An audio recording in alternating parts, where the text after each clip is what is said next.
personal details. Health Chief Administrative Secretary Dr. Rashid Aman says failure by some to comply has made it difficult to reach those who might have turned out positive, hence posing a danger to those around them. Once the results are out, such individuals then become unavailable. This is serious, considering that some of them have tested positive and need to be contained together with their contacts. If we are unable to trace them, then we have weakened our effort at containment. The ministry saying that it will only de-escalate measures already in place based on compliance of Kenyans to the guidelines already in place. The partial lockdown measures would not go on longer than necessary and will be reviewed if Kenyans follow the containment measures that will reduce the number of infections and flatten our curve. The ministry saying that Kenyans who arrived in the country from India were being monitored and that most of them have already been tested for the virus. We are left with only about 59 who went into mandatory quarantine in various facilities. This have done the 11th day, and indeed, yes, testing was done on most of them.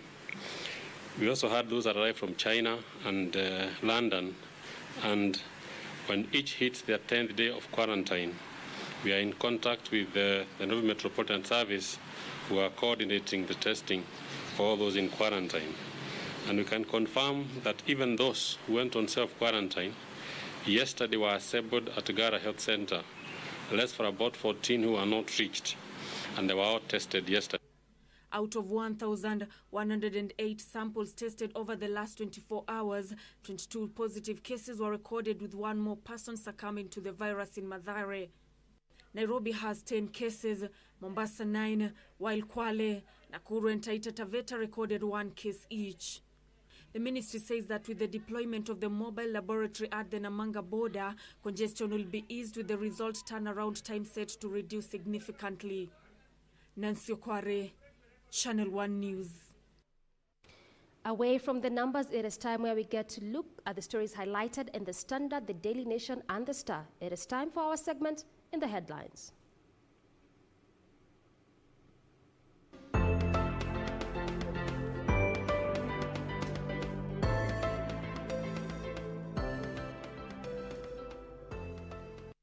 All right, in the headlines, start now. Remember, even as we proceed with this morning conversation and what we have for you this morning, we appreciate your feedback. The hashtag, as always, is Good Morning Kenya, at Ramaguko, at Doreen Arange. Remember, at KBC Channel 1 is the official station handle. As we continue this morning conversation, keep texting, keep tweeting. Even as we look at the Standard newspaper on the front page, it's all about BBI. BBI purge begins. ODM and Jubilee team up to seize control of committees crucial in constitutional reforms, as Raila's party goes after NASA allies working with Deputy President William Ruto. And according to Jubilee Party Secretary General Raphael Tuju, he said, and it is, and I quote, "We are not in the business of just issuing threats to people. There is no turning back on the matter of disloyal members. How do you punish some disloyal members but spare others? That is the question." And there we have also a quote by the National Assembly Minority Leader, Junet Mohammed, who says, "We are going to unite in kicking out all non-aligned committee chairpersons and have them replaced. People like Silvanus Osoro were slotted in various committees by NASA, but they have gone astray." BBI purge begins. Now, let me open the Standard and get to dispense of this story. Remember, this is all about BBI and what some refer to as house cleaning. Inside the newspaper, Uhuru and Raila moved to align Parliament for BBI. Pro-handshake MPs have been instructed to vote out committee chairpersons to enable smooth sailing of the reforms document. And picture then we have likely losers in proposed lineup. There we have Silvanus Osoro at the top right, at the top left. In the middle, Aisha Jumwa, and at the top right we have Chris Wamalwa. At the bottom left we have Nicholas Tindi. At the center we have Catherine Wabilianga, and at the bottom right we have Badi Twalib. These are the likely losers in proposed lineup. Jubilee and NASA have planned parliamentary group meetings. The push to clear hurdles for constitutional reforms is at the heart of the ongoing ruthless purge in Parliament. And according to President Uhuru Kenyatta and opposition leader Raila Odinga, they are said to be keen to take control of both the National Assembly and the Senate from Deputy President William Ruto, who is against the Building Bridges initiative. That is a story there. On that story, on Uhuru and Raila move to align Parliament for BBI. All right, coming to the Daily Nation this morning, on the front page of the Daily Nation, again, still, this matters to do with politics, where rift leaders divided on Uhuru-Ruto war. It says that the purge on deputy president's allies in parliament widens rifts between senators and MPs who cast their lot with the president. This story has been fleshed out in page 2. We'll be looking at that in a bit. But still on the front page, there's another story. Uhuru's plan to reopen Kenya, and this was highlighted during his speech on Saturday, where it says that citing global trends, President Kenyatta says the country cannot be under lockdown and curfew forever, seeks a roadmap to easing of restrictions and calls for personal discipline in obeying health matters. We also have a story to do with the day celebrations of our Muslim brothers and sisters. It says that Eid strictly a family affair. Muslims all over the world marked the end of Ramadan without the usual fanfare and feasting, in line with health measures to curb the spread of COVID-19. Families prayed at home and only a few ventured out. Again, still on the front page, there's again matters to do with COVID. Remember that we're still battling the coronavirus pandemic here as a country and also throughout the entire globe. And it says that playing cat and mouse with COVID, tracing and isolating people infected with COVID-19 is proving difficult for health authorities. Apparently, unscrupulous individuals and are providing wrong telephone numbers during testing to avoid being traced and end up endangering all those around them. We'll be unpacking more of what is inside the paper. Remember, it is a new normal for the Muslims faithful across the country with the existing guidelines on the containment of the COVID-19 pandemic, forcing them to celebrate Eid al-Fitr in the confines of their homes. Mosques and grounds where the faithfuls often gathered for morning Eid prayers remained deserted yesterday. That was on Sunday. Farah, our reporter, had this and filed this for you.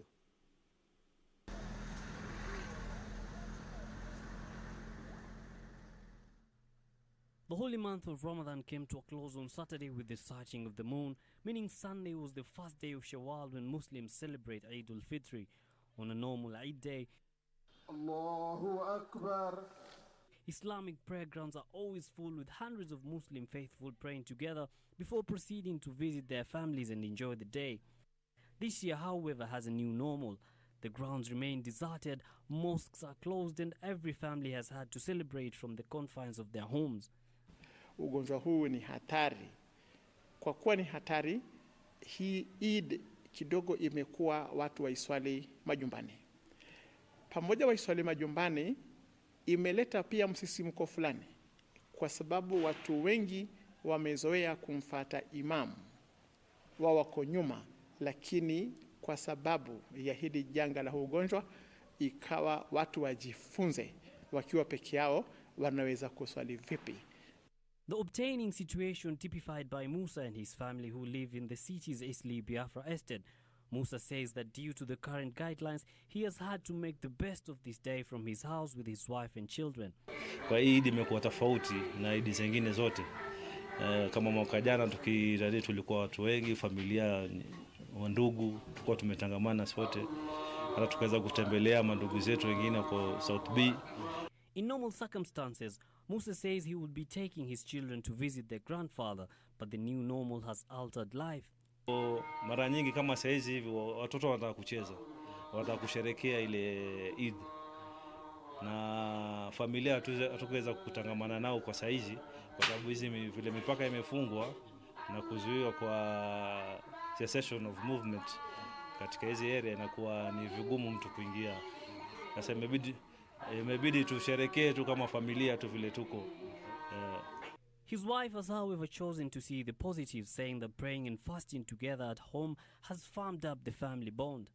Subra ni kitu kizuri. Ukachukulia kila kitu alhamdulillah. Mwenyezi Mungu anaweza kuwa anataka mimi niwe karibu na yeye, anataka nikubali hali ambayo ameileta. Are we embracing it ama we want to run away from it, we want to die from stress? Alhamdulillah, tumechukulia vizuri na tumeona raha. Hata Idi tumefurahi, tuko pamoja kama family, tuko pamoja, tumeenjoy kuwa pamoja, tumetengeza kila mahali ili watoto wasihisi lazima watoke nje. Tukae nyumbani, tu observe kila kitu na tu enjoy tukiwa kwetu. Alhamdulillah. In Mombasa's Old Town, the cessation of movement directive by the government in a bid to curb the spread of coronavirus had left the faithful with limited options on what to purchase for the celebrations. Tunajaribu kuja kuangalia vitu vya sikukuu, lakini tumepata shida kidogo. Japo viko kitabutabu si kama mwaka uliopita. With the Eid festivities this year being totally different than the ones that have passed before, the Muslim faithful across the country have been asked to pray for the nation as it gears up in the fight against the coronavirus pandemic. Yusuf Farah, Channel 1 News, Nairobi.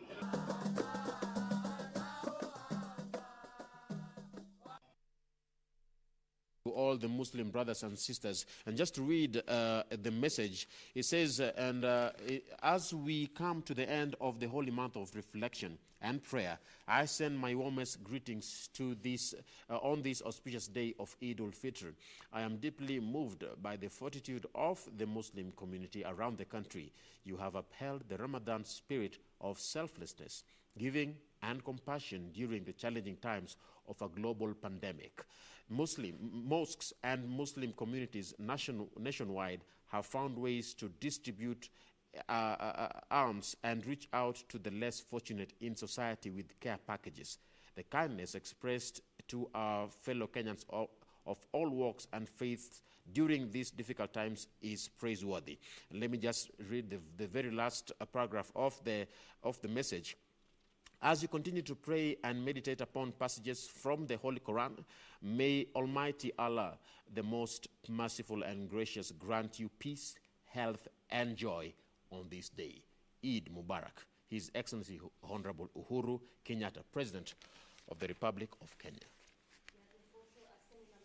On the Star this morning, where the president again is also just thanking our Muslim brothers and sisters for the good work they have done during this pandemic time and in the holy month of Ramadan, with how they've been able to reach out to the less fortunate, giving them food and care packages and even sensitizing them on matters to do with COVID-19. Now, coming to the Daily Nation, still on the Eid story, where COVID-19 restrictions deal blow to this year's Eid al-Fitr celebrations, and it says that empty grounds, locked mosques, and deserted streets characterized this year's Eid celebrations.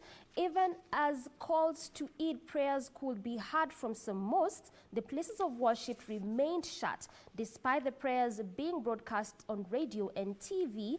Eid celebrations were muted this year thanks to the COVID-19 pandemic, which saw the government ban public gatherings, including prayers. For instance, in Mombasa County, all the grounds where the prayers are normally held yesterday. It was deserted as worshippers stayed at home. The COVID-19 just did not affect the Eid celebrations. Remember, also the Easter holidays for Christians, brothers and sisters, it was also just the same scenario. Now, coming to matters politics this morning, there's a story here highlighted. The caption reads that Rift Valley leaders divided over purge of key Ruto allies. And it says that a section of Jubilee senators and MPs from Rift Valley from Rift Valley, Deputy President William Ruto's political bastion are divided over the ruling party's purge, which has seen some of the DP key allies kicked out of their plum leadership positions. 5 of the 7 senators who voted against the axing of Kithure Kindiki as Senate Deputy Speaker face a political onslaught from lawmakers perceived to be leaning towards President Kenyatta as the 2022 succession politics takes center stage. This is just the ongoing purge in the Jubilee camp. Again, also a similar story, still on the same paper, where it says that Ruto's men restless as purge now moves to August House. It was in the Senate, now it moves to another area. And it says that Mr. Aden Duale, Mr. Ben Washali, and Mr. Kimani Ichung'wah are a restless lot, and they face a purge from their prestigious officers in the National Assembly, accused of disloyalty again. After effecting changes to the Senate leadership, the Jubilee Party's broom now moves to the National Assembly after reports emerged that the party has tentatively scheduled a parliamentary group meeting for that purpose, either on June 2nd or June 6th. So just like in the Senate, MPs allied to DP William Ruto are likely to be the target of the changes as President Uhuru Kenyatta aims to take effective control of both the party and the parliament. So if you thought that it was only in the Senate, well, it looks like the same is going to happen in the National Assembly. Still on politics, we have a story on in the Standard. Ruto camp kept out of Uhuru meeting. Ruto camp kept out of Uhuru meeting. President's allies rally ahead of next month's PG meeting to ring-fence support for impending purge on rebels. There are conflicting reports about just how many meetings Jubilee Party MPs have planned to plot how to kick out party rebels from House leadership positions. Jubilee's night of the long knives unfold as allies of Uhuru and Ruto face off. Picture there, we have some of the MPs being considered for senior House positions. There at the left, you have Sabina Chege. We have in the middle, Maoka Maure. And towards the right, we have Muturi Kigano. Another feeling was that seats to be taken away from rebels like Budget Appropriation Committee Chairman Kimani Ichung'wah and Moses Kuria, who is the Vice Chair of the Transport Committee, should be retained in their regions. Now, some of the Mount Kenya MPs are being considered for senior houses positions, including Igembe North Member of Parliament Maore Masika, now on his 4th term. That is the story. Ruto camp kept out of Uhuru meeting. Now, in other news, still on politics, there are bosom buddies are no longer at ease ahead of 2022 face-off. Bosom buddies no longer at ease ahead of 2022 face-off. And you may wonder who are these bosom buddies. Well, we have Anne Waiguru, who is introduced by her running mate Peter Ndambiri before the 2017 election. Picture there. They were the perfect political match, but now Governor Waiguru and her deputy are squaring it out for top county seats. The big fallout in Kirinyaga County, where we have in the run-up of the 2017 general elections, and for a while after they won, Kirinyaga Governor Anne Waiguru and her deputy Peter Ndambiri were the perfect political match. But they appeared together in nearly all public gatherings. But right now, it is no longer the same story. Get read more about that. Now, moving on to COVID-19, we have a story on one person who has been given a recognition by the World Health Organization, none other than the man himself, Patrick Amoth. The WHO board pick Amoth has been a safe pair of hands in days of anxiety. He will be part of a team charged with drawing up budgets, plans and activities of the World Health Agency. Medic is among 5 Africans who will represent the continent for 2 good years. We have the brief bio of Amoth. He was born in Segere, Alego, to Paramount Chief Amoth Owira. He attended the Bore Primary School. His brother is Siaya Governor Cornelius Rasanga Amoth. And this man himself has been picked by the WHO, and according to Jack Onyango, a retired nursing officer, he says that he was a quiet man who loved his work. He was my boss at the Kisumu District Hospital for many years. That is a story on Patrick Amoth. Right, before I move to matters COVID-19, just a slightly bit on politics. This morning on the Star, there's also another caption that reads, Uhuru's purge on rebels heads to Senate teams. And it says that only days after the removal of Senate Deputy Speaker Kithure Kindiki, the purge on perceived Jubilee Party rebels allied to the Deputy President now heads to the House Committee, and a major shake-up of the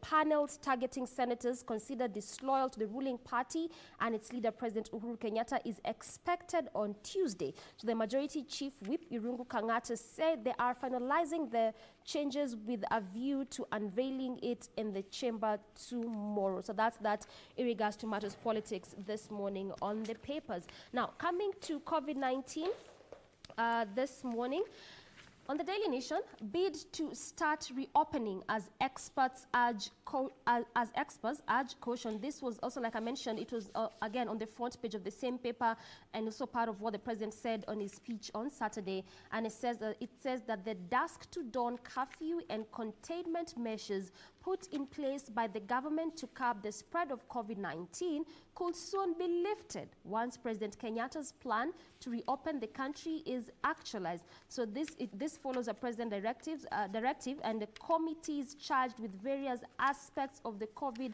pandemic response started meeting yesterday to come up with plans for reopening the country's economic and social sectors, where also the president mentioned that we cannot continue living like this with the curfews and the restriction of movement even as we continue fighting COVID-19, because other sectors in our countries have been greatly affected, and that includes sectors like the health sector and even the economic sector. Now let's head over to how the coast looks like this morning. This is in Mombasa. Well, east or west, coast is best. That is the headline there. East or west, coast is best for tourists in corona times. Tourists say they have renewed their visas to prolong their stay in Kenya as their countries are ravaged by COVID-19. Governments have been under pressure to fly their citizens home, but so far, governments around the world have spent fortunes chartering flights and sweet-talking friendly states into opening closed skies to evacuate their citizens as the coronavirus pandemic rages. But there are a few foreigners who are enthralled by Kenya's beauty, that they are reluctant to go back home. Among them, however, are those who are leaving not because they want to, but because of the intense pressure from family and their governments. And picture there, you have a photo of Italian tourists who arrived at the Moi International Airport on Thursday. More than 200 nationals were evacuated by their government. And according to Norwegian national Man Ro, he says that I am not willing to go back home. I invested everything here in Kenya. That's at the bottom there. I invested everything here in Kenya. Back home, my children are living their own lives, and I am sure they won't provide for me. East or west, coast is best for tourists in corona times. That is the story in Mombasa County, and how Mombasa has attracted tourists even during this COVID-19 pandemic. All right, again, still sticking with matters COVID-19 this morning and how different sectors have been affected by this disease. There's one interesting story, and this is about the job losses in Naivasha, where it says that concerns over job losses in Naivasha, and it says the high number of people losing jobs in flower and vegetable farms in Naivasha is a major blow to the country's economy. And an Nakuru County government official has said that, and more than 10,000 flower farm workers have either been sacked or sent on unpaid leave following the crisis caused by the pandemic. And so to cushion those who have lost jobs in Naivasha, the county government has started distributing food. And Disaster Management Chief Officer Anjenga said that over 500 families in Karangita received food reliefs from the county government. So that's just that in terms of how people are being affected by this COVID-19. And this could also be the reason as to why the president is thinking of reopening the country, reopening the economy and different sectors, because you can just see from these stories how people are losing jobs and how some have had to part way with either unpaid leave or even have salaries. Again, also a similar story this morning on the other paper where it says the saboteurs, profiteers negating gains made in war on COVID-19. And it says that the COVID-19 pandemic has emerged as the defining global health crisis of our time. As it spreads exponentially, the disease has had an unprecedented impact on almost all economic sectors. Again, still how the economy is being affected by this disease. So it has had unprecedented impact on all economic sectors. The strain on government is extreme and the impact on the people's country to grow. So to arrest the COVID spread, Kenya has introduced stern containment measures, which among them has included also the restriction of movement. And it says that the pandemic also has potential to create devastating social, economic, and political crises with far-reaching effects. And so even in all of this, in a disaster response and relief efforts, that the values of open government can come under intense pressure, though it can also meaningfully contribute to better outcomes, just alluding to how the economy has been affected and how important it will be if we reopen the economy even as we continue battling COVID-19. Remember that as of now, we stand at 5.5 million. This is across the entire globe. This is just how much this disease has affected the globe at large. Let's head over to the courts. And I'd like to remind us all of one story about the man, Kene. Remember, this guy pursued. Right.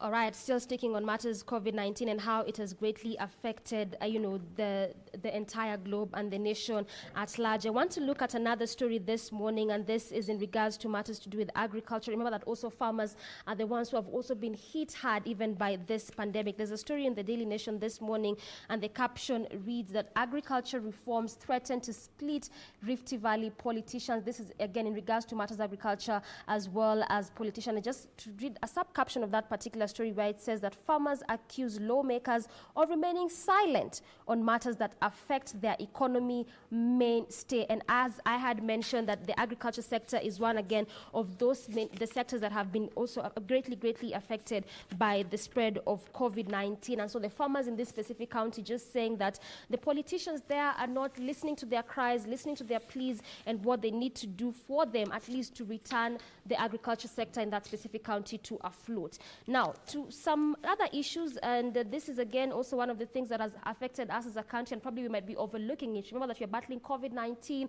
the flood issues, and even the locust issues. So this morning, caution as new locust hoppers are reported in Mandera County, where, again, this is another county where the locust is continuing to travel different parts of the country, and also reads that currently Samburu, Isiolo, Marsabit, and Turkana counties are heavily invested. And now we are in Mandera County, and it says that the new locust hoppers have been sighted in Mandera.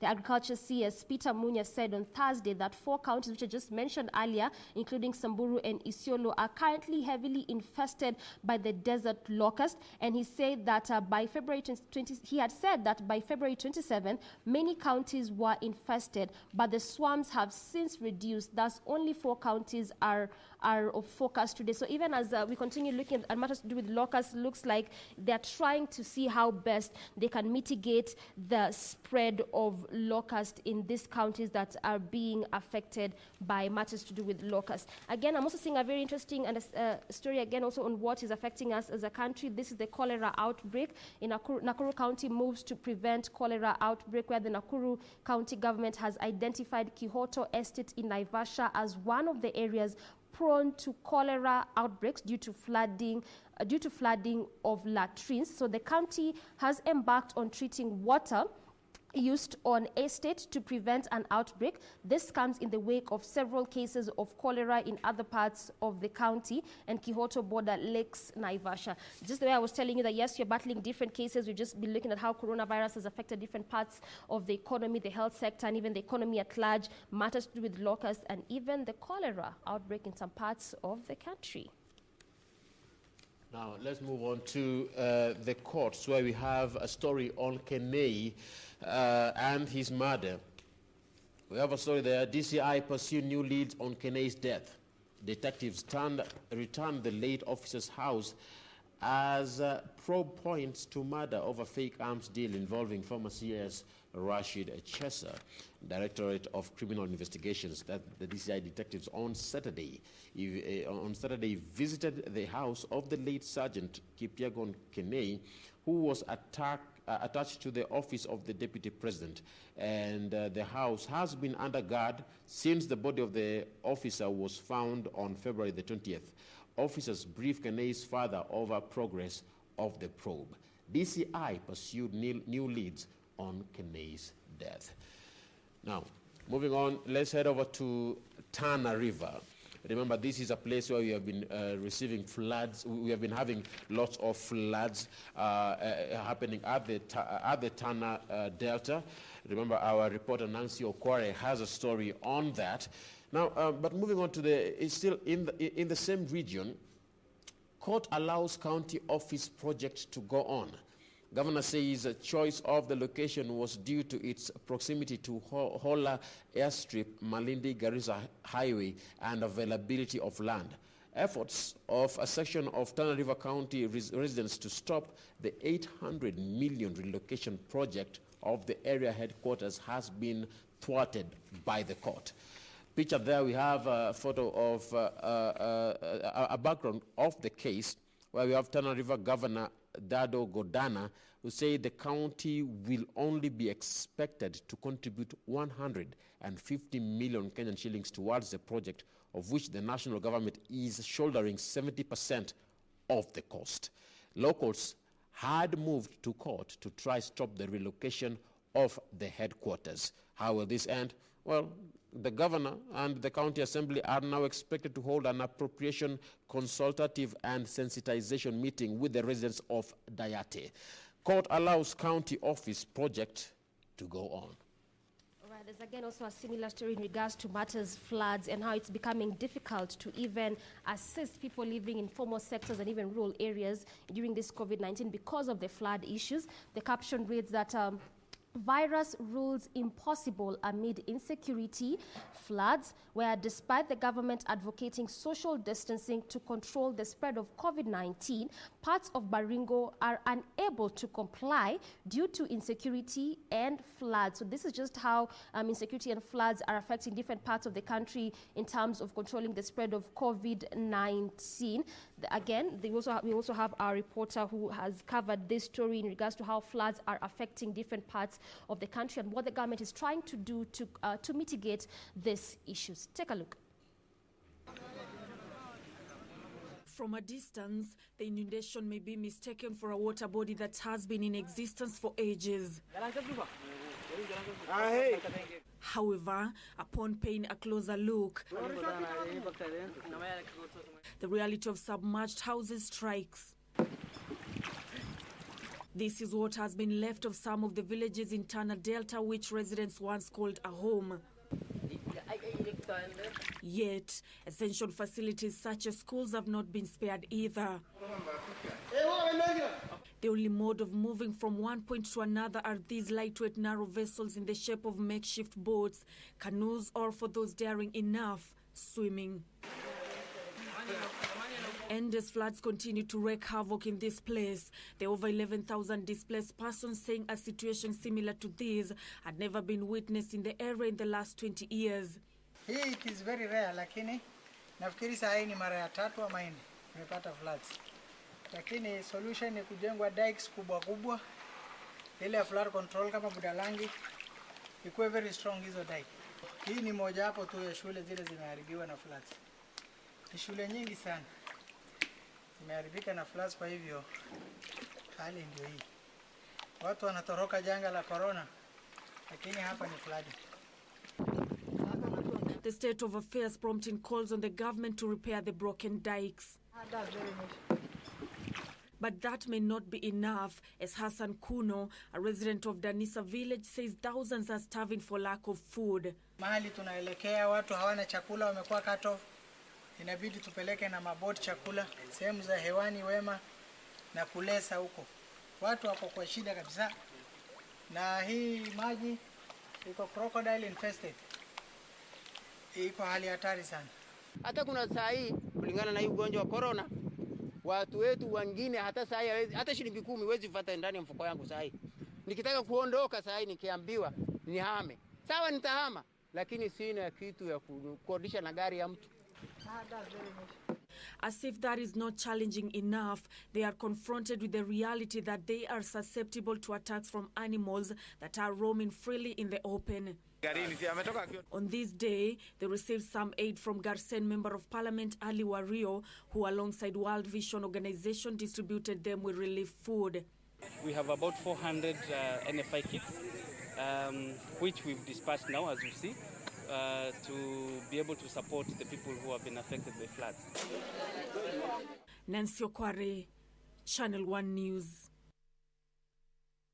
That story, you can just deduce and see how the floods are affecting different parts of the country, rendering people homeless, destroying structures and even infrastructure in different parts of the country. We hope that this issue can be mitigated by the government, at least to help people stay in much safer places. But away from matters floods, still coming back to COVID-19, Njuki announces mass testing for COVID-19 in the county, where Tharaka Nithi Governor Muthomi Njuki has announced that the county will start mass testing of COVID-19. Speaking on Saturday at the county headquarters in Kathwana while commissioning 133 health workers recruited by the national government for a 3-year contract, Mr. Njuki said the county has 400 kits for a start. And just to quote what he said that although the county had not recorded any COVID-19 positive case, it could not be completely ruled out that the virus has not landed in the region because there has been no testing.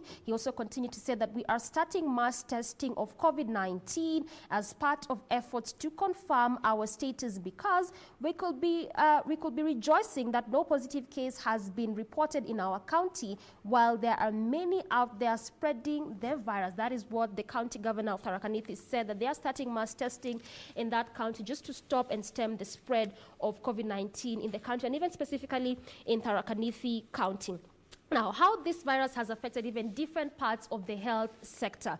There's an interesting story on the Star where it says that maternal health dilemma amid COVID-19, and it says that access to maternal and child health care, including nutrition services, has been a challenge to the majority of low and middle income countries. And now with the focus on COVID-19 pandemic and funds being redirected to handle the disease, there's a real danger that will now be ignored in regards to maternal health care for some time. So the World Health Organization has warned that with all eyes on the fight against the virus, people are likely to die from the indirect effects of the pandemic. And Dr. Richard Aya, a health system management and policy expert, declared recently, we are so focused on COVID-19 that we are forgetting about other aspects of the health sector, like the maternal and child and the child health care. And this just looks to be affecting people, especially those living in the low end areas,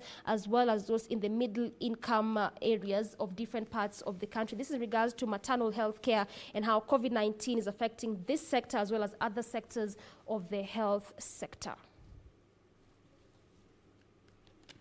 Now, let's head over to how to what's happening now in the counties. In brief, let's take a look at how different counties are doing. And quickly, let me start with Isiolo. GSU car ferrying ban seized. 2 GSU officers based in Meru are among 5 suspects arrested by a joint security team in Isiolo for reportedly trafficking, get this, 600 kilograms of bang. The two are traveling in a police Land Cruiser attached to Murera camp in Igembe Central, that is in Meru County. 3 civilians who were in another car were apprehended by the security officers who mounted a roadblock at Gotu in Isiolo yesterday morning. GSU car ferrying Bang seized. That is in Isiolo County. Let's head over to Nakuru County. Quickly, missing TV journalist found dead. A K24 journalist who had been missing for nearly a week was found dead in a suspected suicide case. Molo Sub-County Police Commander Joseph Karanja yesterday said 34-year-old George Corey, a cameraman, might have hung himself. Mr. Karanja said Corey had gone missing on May 19th, leaving his phone at his parents' home. That is in Nakuru County. Missing TV journalist found dead. Let's come back to Nairobi County. Now we have Sonko now recalls bill meant to fund metropolis services. Political games over funding to the Nairobi Metropolitan Services for transferred functions have intensified.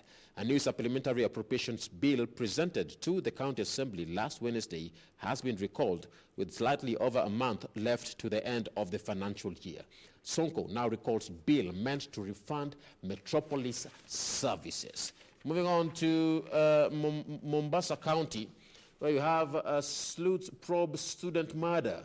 Police in Likoni, Mombasa County, have launched investigations into the killing of a university student whose mutilated body was found dumped in a thicket. That is in Mombasa County. Moving on to Migori County, police hunt for 12 quarantine cheats in Migori. Police have launched a manhunt for 12 people who escaped from a coronavirus quarantine center in Kuria. Sources within the county's COVID-19 Emergency and Surveillance Committee said the 12 were among 20 people arrested while drinking at a bar in Migori town last week. Right, so sticking with the counties this morning on the Daily Nation, coming to Tana River County, where villagers want dikes built to avert floods again. Still the flood issues affecting different parts of the country, and residents of Tana Delta want the government to construct a repair dikes to cushion them from perennial floods. This after River Tana broke its banks, submerging 15 villages in Garsen constituency and displacing over 5,000 people. This is over 5,000 people displaced in that specific county. Coming over to Kilifi County, where locals receive 58 dairy cows to boost livelihoods, and the county government of Kilifi distributed 58 dairy cattle valued at 10 million shillings in Ganda, Malindi sub-county. Ganda MCA Ruben Katana said the aim of the project is to boost the region's economy and the well-being of the residents. This just shows you how different county governments are trying to ensure that the economy doesn't at least go down in different parts of the country in some specific counties. Coming to Nyandarua County, where 400 million shilling sewage plan to improve sanitation and a 400 million sewage project is set to improve sanitation for residents of Olkalau town. Water CS Cicely Karaoke said the project slated to start in August will serve more than 30,000 people in Nyandarua County headquarters. Ms. Karaoke said that the system will go a long way in addressing challenges of wastewater disposal in the growing towns. That is in Nyandarua County. And coming to Laikipia County, where a woman from Eastleigh has been seized and put on quarantine. Now, residents of Karachi at Umande Ward in Laikipia East are on edge after a woman arrived from Eastleigh in Nairobi, which was locked down over COVID-19. She is said to have arrived last Friday, and locals reported to the authorities. So you just wonder how a woman in a place that has been locked down was able to move from that specific place and move to a different county. And this woman is said to be positive of COVID-19. Now, coming to Kirinyaga County, where property destroyed in early morning inferno, and the property has been destroyed worth millions of shillings in Kirinyaga County, which also went this inferno also went to destroy over 10 stalls of that specific in that specific county, and these are stalls of people in Kirinyaga County. So that's that in terms of the counties this morning. And that is what brings us to the end of In the Headlines this fine Monday morning. Remember, we are live on Facebook. I'm seeing so many people already commenting at KBC Channel 1, at Dorina Range, at Ramaguko. The hashtag is Good Morning Kenya. Let's take a short break. We'll be back in a bit.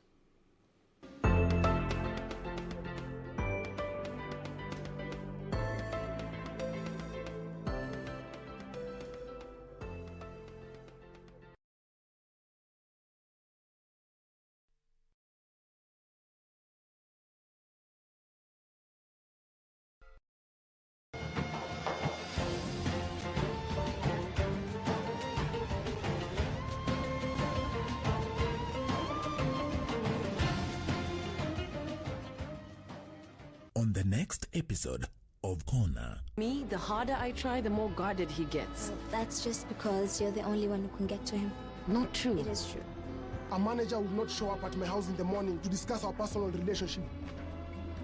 Why are you being so mean? I trust you understand that it must not look like sabotage. Of course, but I need an assurance from you. What happens after I do this for you? Do I have to repeat the same thing over and over again? And you're not children!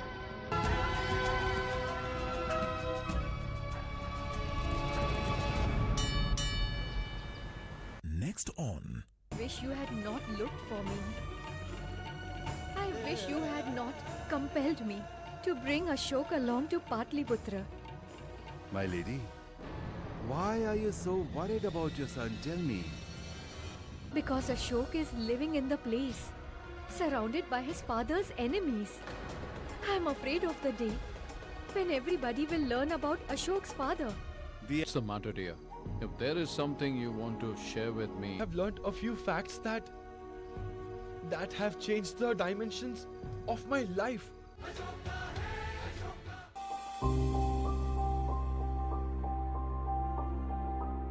Coronavirus COVID-19 is a respiratory virus spreading across the world.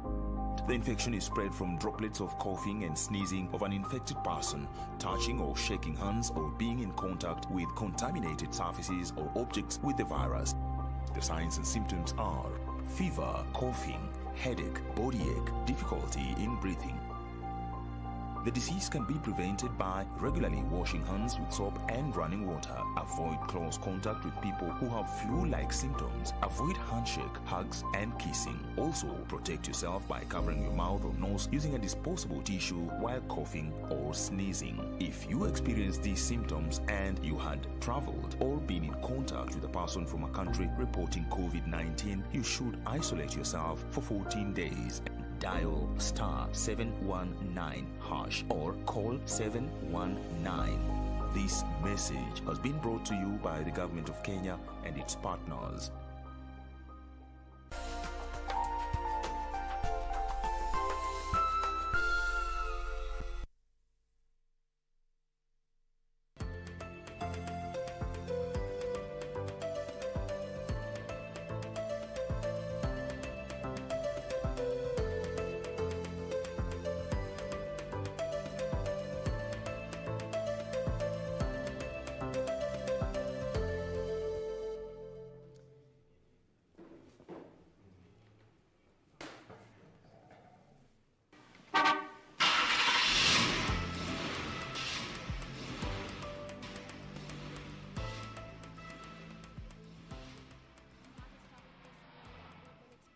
Top of the hour, and earlier on we were looking at Outer Ring Road. We are still sticking with that road, trying to see how the traffic is building up. And let me just start with Jogoo Road, which was the last road I had looked at in the first link-up segment.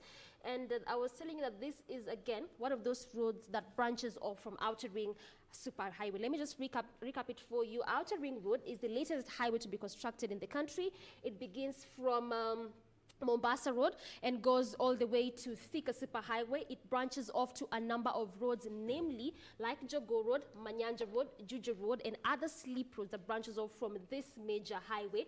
And in terms of traffic this morning, let's just look at one of the roads that branches off from Outer Ring Road. This is Jogoo Road, and this is where on this specific place where I'm showing is where the Donholm roundabout used to be. And in terms of traffic, moving at a really fast pace, just like how the the first hour was looking like. This is on the lane that is leaving the Estes that ply Jogoo Road, and even as you leave Outer Ring Road, again, also the Estes that ply those other roads, the branches off from Outer Ring Road, as you come to the city center, moving at a really, really fast pace, just on some specific areas where the traffic begins to build up. But even as it's building up, it is just slightly building up, just showing you that it's a manageable kind of traffic. And if I may just stick a bit, this is on Makadara area where the traffic just begins to slightly build up.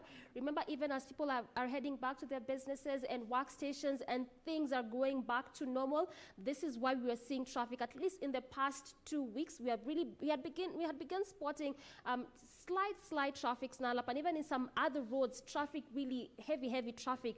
I remember also one of my colleagues was telling me this early morning that on Mombasa Road, as early as 6 a.m., there was heavy traffic on that specific road. But just coming to Jogoo Road, traffic begins to slightly build up next to Makadara as you come to the city center. And I told you that on along Jogoo Road, the reason as to why there's normally heavy traffic buildup is simply because this is one of those roads where there are numerous estates. Unlike what you normally see on Mombasa Road and even Thika Superhighway, where we have large-scale businesses, there's bus terminals almost everywhere, in terms of even small-scale businesses, which might lead to heavy traffic buildup, and also the fact that on this road that I just mentioned, it serves residents that also come from the outskirts of Nairobi, which normally leads to heavy traffic buildup.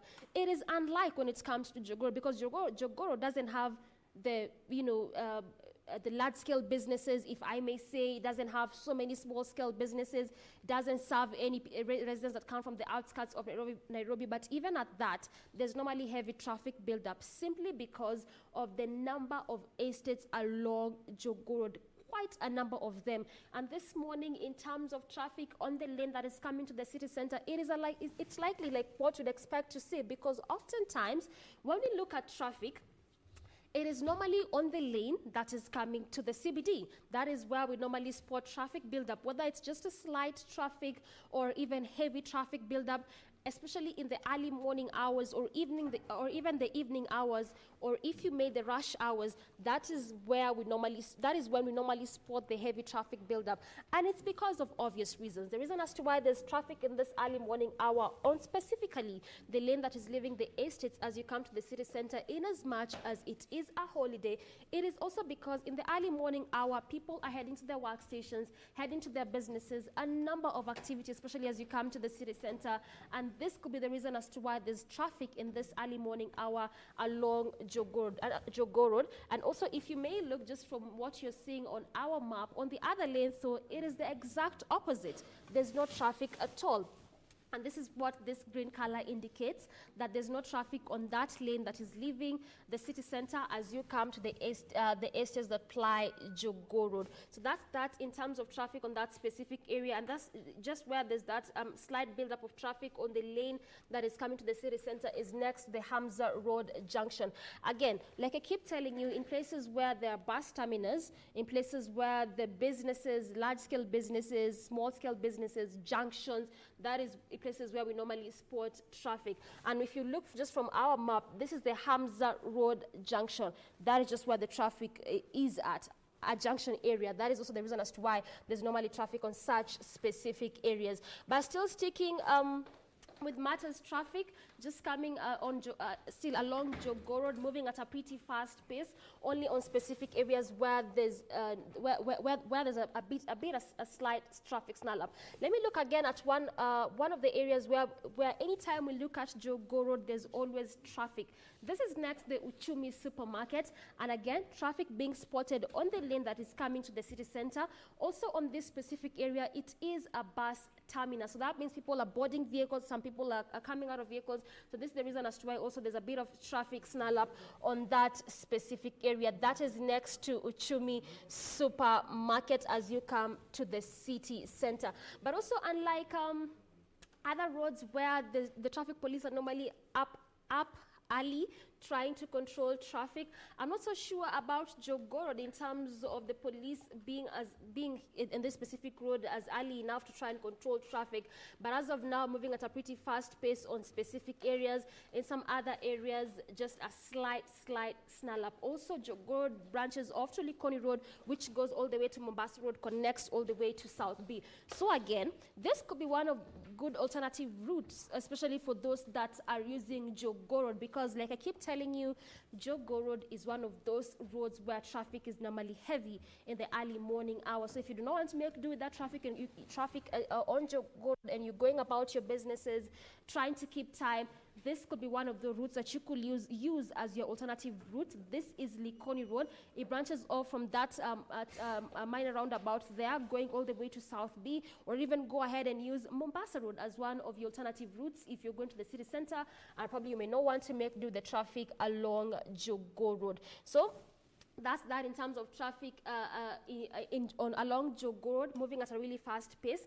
Only on specific areas where there's a slight traffic snarl up. Now coming to Outer Ring Road, which was our focus this morning, our road of focus, simply because of what is happening on this road. Like I had mentioned to you earlier, the installation of the footbridges to try and reduce on the number of death cases that are being recorded on Outer Ring Road. Remember, in as much as, yes, the construction of this road came with advantages and good things, it also resulted to high number of death cases, being the second road to record death cases. This is after Mombasa Road, and this is why the Kenyan Urban Roads Authority deemed it fit to at least install 11 footbridges on that specific road. 5 have already been installed. 4 have been positioned in specific areas, and one among them I was showing you earlier. This is next to the Pioneer Estate. From this image, beams have already been erected. We're just waiting for that installation process to commence, and all of this is in a bid to reduce on the number of death cases. From what you can see on even on these images, it just shows you that businesses were there, and due to the reconstruction process of Outer Ring Road, it also resulted to the loss of businesses. This was large-scale businesses. If you're someone who's versed with this road, you could clearly see that there were some petrol stations that had to be dismantled just to ensure that this road is reconstructed to make it an 8-lane road, at least to make it easy for both public vehicles, private vehicles, motorcycles, and even for pedestrians. And so now we are waiting for the commencing of the reconstruction of this footbridge. This is next to Pioneer Estate. So at least that's what the Kenyan Urban Roads Authority will be commencing. And even as they start that, we'll be showing you how that will be going on and how that will be affecting traffic on that specific road. This is an Outer Ring Road. And just on that specific area where I was showing you that image, that is next to Pioneer Estate, still on Outer Ring Road, just before you get to Juja Road. This place is on the, when you look at this place, this is the Pioneer Estate. This is the map area of that beam I was showing you earlier, that are beams that have been erected. This is where the bridge is supposed to be installed to reduce on the death cases. The next bridge after this is the one next to Mtindwa area, which is the latest footbridge to be installed in along Outer Ring Road. And you could clearly spot that late last year there was really heavy traffic build-up on that specific area because of the installation of that specific footbridge. But just leaving Outer Ring Road, looking at one of the roads again that branches off from that specific highway, as I had mentioned to you earlier, this is one of those highways that branches off to a number of roads. And we just looked at Jogo Road and how it was doing in terms of traffic. Let's look at another road very briefly that branches again off from Outer Ring Road, and this is Juja. This is Juja Road, which branches off from Outer Ring Road. And again, this is the Juja Road roundabout. This is an interesting roundabout because it branches off to Juja Road as well as Komarok Road. And in terms of traffic, before you even go to the road itself, let's look at the roundabout briefly. Like how I keep telling you around major roundabouts, we would normally expect the roundabout to look something like this. From our map, we can spot a bit of orange, a bit of red, a bit of green. Probably in the next hour, we'll be spotting a bit of maroon, a clear indication that traffic has really begun to build up in this specific roundabout. It is unlike what you are seeing at the place which used to be the Donholm roundabout, where it was just moving at a pretty fast pace. It is also a holiday, but around this roundabout, traffic begins to slightly build up, especially as you leave Outer Ring Road using the roundabout, going all the way to Thika Superhighway, and even as you branch off to Juja Road. Again, also as you branch off to Komarok Road, that's just where traffic begins to slightly build up, and also moving at a pretty fast pace. So that means if you're coming from Juja Road, coming from Outer Ring Road, this could be the best time for you to do that, because in as much as this traffic, at least it is manageable. We take a break, we'll be back with more.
On the next episode of Corner. Me, the harder I try, the more guarded he gets. That's just because you're the only one who can get to him. Not true. It is true. A manager will not show up at my house in the morning to discuss our personal relationship. Why are you being so mean? I trust you understand that it must not look like sabotage. Of course, but I need an assurance from you. What happens after I do this for you? Do I have to repeat the same thing over and over again? And you're not children!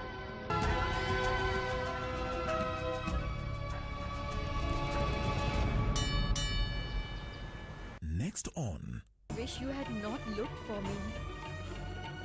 I wish you had not compelled me to bring Ashok along to Patliputra. My lady, why are you so worried about your son? Tell me. Because Ashok is living in the place, surrounded by his father's enemies. I'm afraid of the day when everybody will learn about Ashok's father. What's the matter, dear? If there is something you want to share with me... I've learned a few facts that have changed the dimensions of my life.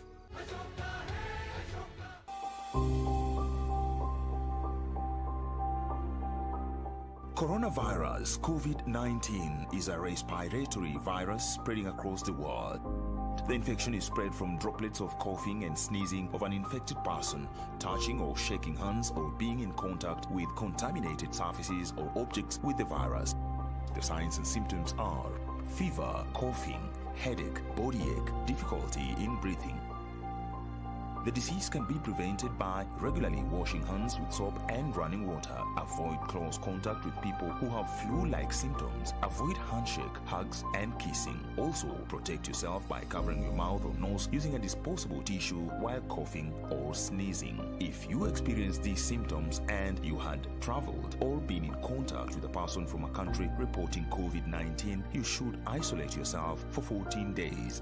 Dial *719# or call 719. This message has been brought to you by the Government of Kenya and its partners.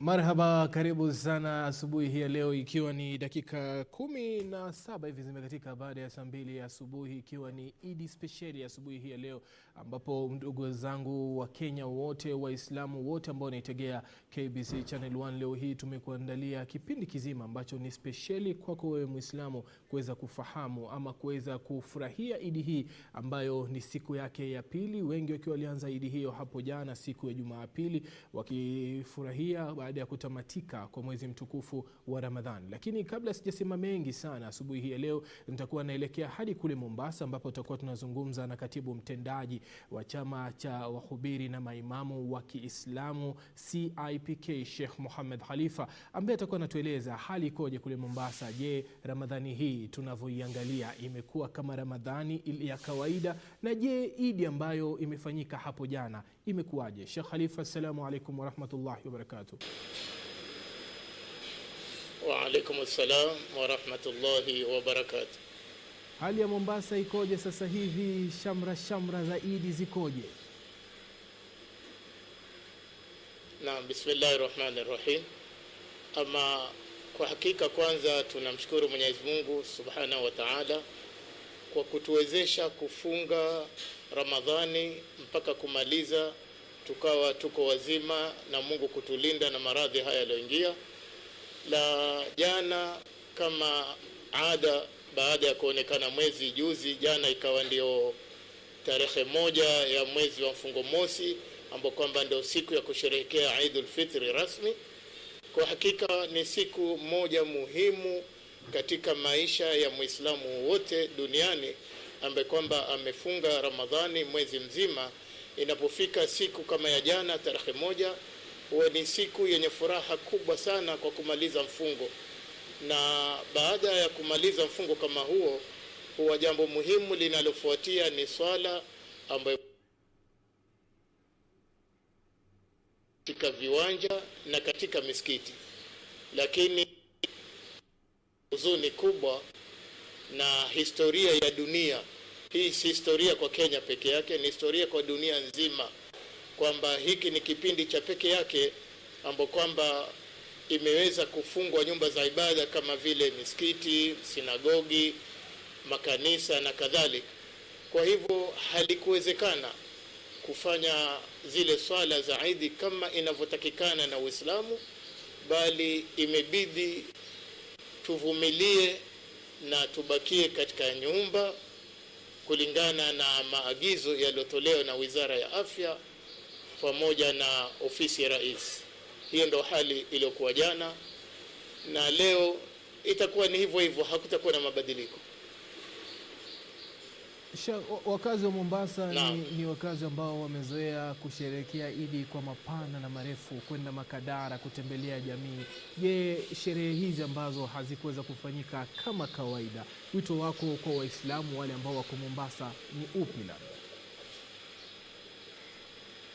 Kwa hakika kama wanavyosema, moja katika yale mafundisho hasa ya dini hii ya Kiislamu kwa siku hizi ambapo kwamba za sherehe ni kula kwa pamoja, halafu majirani, ndugu, marafiki, hali kadhalika kutembeleana, kwenda kupeana salamu majumbani na kujuliana hali. Vile vile watoto wadogo kama wanavyojua wanatayarishiwa sehemu maalum zenye mabembea, vyakula kawaida kama hizi cafe na restaurant, hizi hoteli. Kwa hakika ni siku ambapo kwamba watu kula vizuri, utakuta mahoteli yanajaa, watu wakenda kutafuta. Unajua tena ulimwengu wa leo si watoto tu, hata wazee wasikia ile nyama choma za kuku, za mbuzi, chipsi na kadhalika. Huwa ni kivutio kikubwa na ni furaha kubwa kwa wale ambao kwamba waliofunga wakisherekea. Lakini kwa kuwa jambo hili halikuwezekana, kuwa sisi kama viongozi wa Kiislamu wa baraza la maimamu tunasema ya kwamba lisilobudi hutendwa. Hapa tulipofikia si khiari. Laiti kama ni khiari, watu wangelikuwa wanasali misikitini na majumbani, lakini kwa ajili hili jambo limegusa sana mambo ya afya ya mwanadamu. Na utakuta katika Uislamu mtu anatakana afunge Ramadhani, lakini ikiwa ni mgonjwa, kwa kulinda afya yake ameambiwa asifunge. Mtu atakana atawadhe kwa maji, lakini ikiwa yale maji yatamdhuru katika kutayarisha udhu wake kwenda kusali, unaambiwa asitumie. Yote ni kulinda afya. Na kwa sababu tumeambiwa maradhi haya yaliyoingia hapa duniani ya corona ni maradhi ambayo kwamba yanaambukizwa kupitia kusambazika vile virusi kwenye maji. Na misikitini sisi watu tunatawadha, tunashika mifereji ile. Pia tumeambiwa kwamba maradhi haya yanasambaa kupitia kupeana mikono, na hiyo ndio mafunzo yetu, natekana tupeane mikono. Hali kadhalika tunaambiwa tusiwe watu wengi, na swala zetu tunaambiwa tuwe wengi, tuwe pamoja. Kwa hivyo maadamu haya ni mambo ambayo kwamba tumeambiwa yatasababisha madhara, na Mwenyezi Mungu ametuambia msijisababishie madhara nyinyi wenyewe, hatuna budi ila ni kufuata mambo kama haya na kusali nyumbani.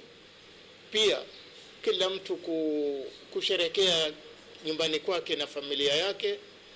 Pika vile kibiriani chako kidogo, wewe na wanayo na familia yako. Na Mwenyezi Mungu tunamuomba tena sana kwa unyenyekevu kabisa, na Ramadhani nzima tumemuomba aliondoshe ili janga, turudi tuweze kuwa pamoja, mbali kufanya sherehe, hata turudi kufanya kazi. Watu pia ile hofu ambayo kwamba imeingia, nataka ukumbuke kwamba kuna kitu kinaitwa hofu, kuogopa. Watu wamekuwa na uoga na haya maradhi kiasi ambacho kwamba hata watu wakiugua maradhi mengineo, mtu yuko tayari afe nyumbani, lakini kwa kutishiwa na maradhi haya ya corona, kwa hivyo hataki kwenda. Kwa hivyo sisi tuomba Mungu, na tumemuomba na tunaendelea kumuomba, na tunawaomba Waislamu na wa Kenya na ulimwengu mzima tufanye dua kwa wingi kuhakikisha maradhi kama haya yameweza kutokomea kabisa, na kufanya turudi mbali katika maisha, turudi tumwabudu Mwenyezi Mungu. Nyumba za misikiti, sherehe kama hizi kwa hakika kuzikosa ni jambo la kusikitisha, lakini lisilobudi hutendwa. Naam. Ramadhani imeisha. Je, ni kumaanisha kwamba ibada nazo tunazisogeza kando kidogo, ama tunafanyaje kuhakikisha kwamba Muislamu anabaki katika njia ile ambayo alikuwa akifuata katika mwezi mtukufu wa Ramadhani? Japokuwa Ramadhani imekwisha, wito wetu mkubwa ni kwamba Mwenyezi Mungu yuko hapa, na Mwenyezi Mungu ni wa milele na milele na milele. Kwa hivyo yale mafundisho mazuri ambayo kwamba tumejifundisha katika mwezi wa Ramadhani, kwa sababu funga hii ya mwezi wa Ramadhani, somo, inatufundisha kujiepusha na maovu yote ili Mwenyezi Mungu aweze kukubali somo yetu. Ndio ukaona mbali na hili janga la corona kwamba limeka kafyu mabaa kufungwa, lakini hata kama bila ya kafyu utakuta mwezi wa Ramadhani biashara ya mabaa inafungwa, kwa sababu walaji miraa wanapungua, wenye kuzurura pia usiku na kadhalika pia wanapungua. Kwa shauri watu wengi wanajitahidi kujiepusha na machafu yale yaliyokatazwa na Mwenyezi Mungu. Kwa hivyo maadamu Ramadhani imemalizika, Mungu yuko hai, tuendelee na tabia njema na mafunzo yale ambayo kwamba tumeyapata kupitia katika ibada hii ya kufunga, tuendelee nayo, tuwe wa kweli, tusiwe waongo, iwe ni watu ambao kwamba wa kusaidiana. Ule moyo wa kusaidiana tulikuwa nao mwezi wa Ramadhani, moyo huo uendelee, na kadhalika moyo wa kusameheana pia uendelee, na pia kutembeleana wale ambao kwamba ni wagonjwa na kuhudhuria mazishi na kadhalika. Haya mambo yaendelee kama kawaida, kwa shauri ndio mafunzo halisi ya dini. Shukran sana Sheikh Khalifa Muhammad akiwa upande kule wa Mombasa. Labda neno lako la mwisho kwa Waislamu kabla ya kurudi hapa studioni.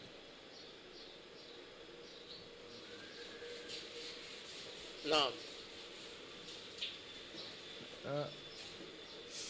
Shukran sana. Huyu amekuwa ni Sheikh Muhammad Khalifa akiwa kule Mombasa, ambaye ni katibu mtendaji wa baraza la maimamu na wahubiri hapa nchini Kenya, ambaye ametueleza mengi tu kuhusiana na vile hali ilivyo kule Mombasa. Na hapa studioni nipo naye Daktari Sheikh Hassan Kinywa Omari, ambaye pia ni imamu katika msikiti wa Imtiaz, ambaye tutakuwa tunazungumza naye mengi zaidi kuhusiana na jinsi Ramadhani ya mwaka huu ilivyokuwa. Je, Waislamu wale ambao ndo wameingia katika Uislamu, yani wamesilimu sasa hivi, je, hali yao ikoje? Assalamu alaykum wa rahmatullahi wa barakatuh Sheikh. Wa alaykum salam wa rahmatullahi wa barakatuh. Na shukran sana ndugu Suleiman Yeri, na hasa na kupa hongera. Naona umevaa kofia kutoka Oman. Hizi ni kofia uvaliwa ni wale familia za kifalme za Oman. Mungu akubariki na akupatie cheo. Lakini tu kurudi katika masala ya mimi nani, ukisema mimi ni imamu Masjid Imtiaz utakuwa umeniangusha bwana. Mimi ni national chairman wa Al-Wahda Muslim Teachers Association Kenya mzima. Imtiaz Ali nilikuwa ni imamu miaka 15 nyuma. Kwa hivyo ukiangalia miaka 15 nyuma mpaka leo ni cheo kikubwa kimefika, ndio mpaka nikachaguliwa kuwa national chairman wa Al-Wahda Muslim Teachers Association. Ina members Kenya mzima zaidi ya members 500. Kwa hivyo mtazamaji, ile upate kulielewa, usije ukaona ni imam tu wa msikiti hapa Nairobi, la ni Al-Wahda Muslim Teachers Association ina cover Kenya nzima. Ulimeniuliza kuhusu masuala ya wale watu ambao kwamba wamesilimu. Utakuta kwa kuwa mwaka huu watu zaidi, mimi peke yangu nimesilimisha zaidi watu 250. Hata nilipokuwa nikiwapatia shahada ya kusilimu, tulikuwa tunapatia siku kabla ya Eid, ile Jumamosi kabla ya siku ya Eid. Na watu wengi wamesilimu Kenya, lakini hawa watu huwa wakisilimu wanangojea imamu ndio awaswalishe. Na si wao peke yao. Suleiman Yeri, labda hata wewe, lakini wewe najua wewe ni msomi kidogo. Kuna Waislamu wengine ikiwa hakuna imamu huwa haswali kabisa, kwa sababu hajui kuswalisha. Mpaka mmoja juzi alikuwa akiswalisha watu, alipofika Ar-Rahman auliza jamaa, hapo mbele ni vipi kule? Yani huwezi kuuliza watu maswali, lakini sababu haelewi akauliza watu, jamaa endeleeni nipate kujua. Kwa hivyo ni makosa, lakini ikiwa mtu amesilimu afanyeje? Kwa hivyo kitu niliambia watu waliosilimu, utakuta kuwa kazi muhimu nilifanya mimi, niliweza kuandika takbira ya Eid, nikatengeza swala kwenye Facebook yangu. Ukisema takbira ya Eid, labda kuna yule ambaye haelewi takbira ya Eid. Naam. Mpendwa mtazamaji, Mwenyezi Mungu Subhanahu wa Ta'ala kwenye Qur'an al-Karim atuambia walitukmilu al-idda, yatakana mkamilishe idadi. Kwa hivyo unakuta tarehe Jumapili, walofungua Jumapili walikamilisha idadi. Kisha ukimkamilisha idadi, walitukabbirullaha, mumkabbir Mwenyezi Mungu. Waislamu husema Allahu Akbar. Wajua shida ni Allahu Akbar mara nyingi ukisema takbir, kwanza kule kibira, ukisema takbir watu hepa, kwa sababu ilikuwa ikitumika zamani, watu wasema takbir jamaa rusha mawe. Si kazi yake kurusha mawe. Takbir ni kumtukuza Mwenyezi Mungu. Kama vile Wakristo husema Bwana asifiwe, alafu wanasema kitu kingine. Sasa na Waislamu husema takbir, Allahu Akbar. Sasa ile takbir ya Eid ndio leo unasikia watu wanasema Allahu Akbar, Allahu Akbar, Allahu Akbar, la ilaha illa Allah, Allahu Akbar, Allahu Akbar, walillahi alhamd. Allahu Akbar, Mungu ni mkubwa. Allahu Akbar, Mungu ni mkubwa. La ilaha illa Allah, hakuna mola pasipo kuabudiwa kila Mwenyezi Mungu. Allahu Akbar, Mungu ni mkubwa. Walillahi alhamdu, na shukrani kwa Mwenyezi Mungu. Hiyo ndio takbir. Mwaka huu tuliziandika kwa ile ALLAH, yani transliteration. Tukaweza kutumia watu, na twashukuru tuliweza kushare na members wetu wa kaunti zote, kwa sababu katika kila kaunti kuna komiti ya Al-Wahda Muslim Teachers Association. Tuliwatumia na tukawatumia mpaka pesa ya kutoa fotokopi, wakaganyia walosilimu. Kwa hivyo walikuwa wanasoma wakiangalia, na vile vile swala pia tuliwaandikia kutoka mwanzo mpaka mwisho, sababu swala ya Eid ni swala ya speciali. Naam, tutaizungumzia swala hili ambayo ni swala speciali. Na je, kama inafaa kuswaliwa nyumbani, na ukiswali nyumbani unafuata mikakati gani kando na ile ambayo inafanyika misikitini? Naam, kwa hakika kwanza Suleiman Yeri, utaniruhusu kwanza nimshukuru sana Waziri Mutahi Kagwe na vile vile Waziri Fred Matiang'i na Rais wetu Uhuru Muigai Kenyatta, kwa sababu katika zunguka yangu nchini Kenya kuangalia members wetu wako namna gani, ilikuwa ni lawama kila mahali. Tunalaumiwa, kwa nini nyinyi Waislamu mnakutana na watu wakubwa hamwambii tunataka kuswali misikitini? Ikabidi tuandike barua. Tuliandika barua kwa Waziri Mutahi Kagwe na tukaweza kumCC Waziri Matiang'i na vile vile Chief Kadhi, na twashukuru Mwenyezi Mungu Subhanahu wa Ta'ala. Ile siku ya Ijumaa asubuhi niliweza kupata simu kutoka kwa ofisi ya Waziri Mutahi Kagwe, na wakatueleza kwa kuangalia hali ya nchi na kuangalia hali ya kiafya itakuwa si uzuri kufungua misikiti, na wakatueleza na tukakubaliana nao, na tunashukuru Mungu, sababu kama wangefungua misikiti labda saizi hata mimi ungenipata hapa, ama wewe pia tungekupata, ungekuwa labda uko mahali watibiwa corona. Kwa hivyo tuwashukuru, na Wakenya tunaomba sana tungoje mpaka serikali itakaposema tufungue misikiti. Tutawaeleza bila shaka. Kuna vyombo vya habari na kuna njia za kuweza kuzungumza na watu wale members wote wetu Kenya nzima. Waeleze watu, kwa sababu siku hiyo tuliwatuma kuambia watu wasiende misikitini, na walifanya kazi mzuri. Tuwashukuru sana members wetu Kenya mzima, walifanya kazi mzuri. Kwa hivyo Suleiman, hilo ndio jambo kama ningependa kusema kabla hilo swali lako kama sasa walileta, ndio watu wajue kwa nini hatukwenda misikitini, na tuliogopa sana watu wengine wafanye fujo, lakini tunashukuru sana kwa kuwa waliweza kuelezewa na wakaelewa. Wajua walimu wa madrasa ndio wanakuaga ground, Suleiman. Kweli. Wewe ukisikia chama chochote cha Uislamu kiko Nairobi, mara nyingi hakiko ground. Ground ni walimu wa madrasa, ndio somesha watoto, ndio uona wazazi. Tuliwatuma waende majumbani kugonga, salamu alaykum mama, bwana sisi tumezungumza na serikali, wametuambia tusiende msikitini, tafadhali msitoke, msiende msikitini. Hapo ndio watasikizwa, na tunashukuru Mungu hakuna alofanya fujo Kenya mzima. Naam. Swala ya Eid imeswaliwa manyumbani sana mwaka huu. Kama ilivyokuwa tarawih, tahajjud, Ramadhani nzima hii ambayo imekamilika siku ya Jumamosi, Eid ikawa siku ya Jumapili. Sherehe nyingi ama sheria nyingi ama swala nyingi na ibada nyingi zimefanywa nyumbani. Ramadhani imeisha, Eid imekuja jana. Je, watu walioswali nyumbani, je, Eid zao zimepokelewa ama hazikupokelewa? Na kama kukoje hapo? Na mwajua ili swali lilisumbua watu wengi sana. Lakini twashukuru tuliweza kufanya mkutano wa Webex na tukafanya mkutano mwingine wa Zoom, na hatukufanya si peke yetu, tulifanya na members wote wa mashirika ya Kiislamu yote, wale maulama wa Kiislamu tuliwakusanya. Wale wazee wasiojua mambo ya Webex na Zoom walikuwa wanaletwa ni wajukuu wao wakiwekwa pale tukizungumziana, na vile vile tukakusanya pia East Africa mzima, ulama wa East Africa, na tukazungumza, na mwisho kabisa tukatoa fatwa hiyo. Hata niliweza kuzungusha katika vyombo vyote vya habari siku ya Jumamosi, ambao tuliweza kuitoa, tukasema kwa kuwa Eid mwaka huu iswaliwe majumbani kama vile imeswaliwa kila mahali, kwa sababu katika Uislamu, ndugu yangu Suleiman Yeri na mtazamaji yote, katika Uislamu tunazungumzia kuhusu la dharara wala dhirara, hakuna kujidhuru wala kudhuru mtu mwingine. Kwa hivyo kwa sababu hiyo tuliweza kuswali misikitini majumbani, na swala zilikubaliwa. Na ujue ndugu yangu Suleiman Yeri, pia usisahau swalatul Eid sunna kuswaliwa wapi? Kwenye kiwanja, si kwenye nyumba. Kwa hivyo tuliambia watu wengi waswali kwenye nyumba zao nje. Kwa hivyo wengi waliswali katika nyumba zao lakini nje, na hiyo ni da'wa kubwa pia sana, ni da'wa kubwa.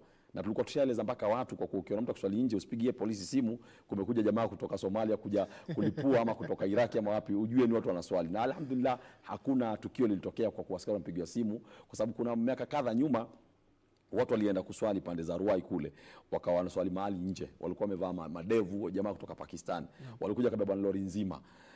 Sasa mimi ngipigiwa simu, niko ofisini yangu, napigiwa bwana chairman, vipi jamaa amebebwa, ngienda kule RY police station, naambiwa magaidi bwana. Naambia CS, gaidi vipi bwana? Anaambia hii watu, hebu angalia hiyo ndevu vile iko na hiyo kanzu nyeupe kama sanda. Lakini mpendwa mtazamaji, ni vizuri Waislamu waswali nje ndio watu wajue watu uswali vipi. Naam. Naam. Na je, sasa tupeleke katika swala ya Eid ambao zimeswaliwa nyumbani, kama itakuja kutokea tena mtu ataiswali vipi swala ya Eid? Na mpendwa mtazamaji, ikiwa unaswali Eid msikitini huwa tofauti na nyumbani.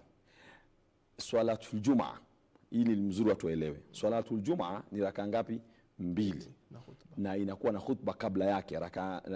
Khutba ni 2. Sasa zile khutba 2 huwa ndio ni kama zina replace raka 2 za dhuhuri.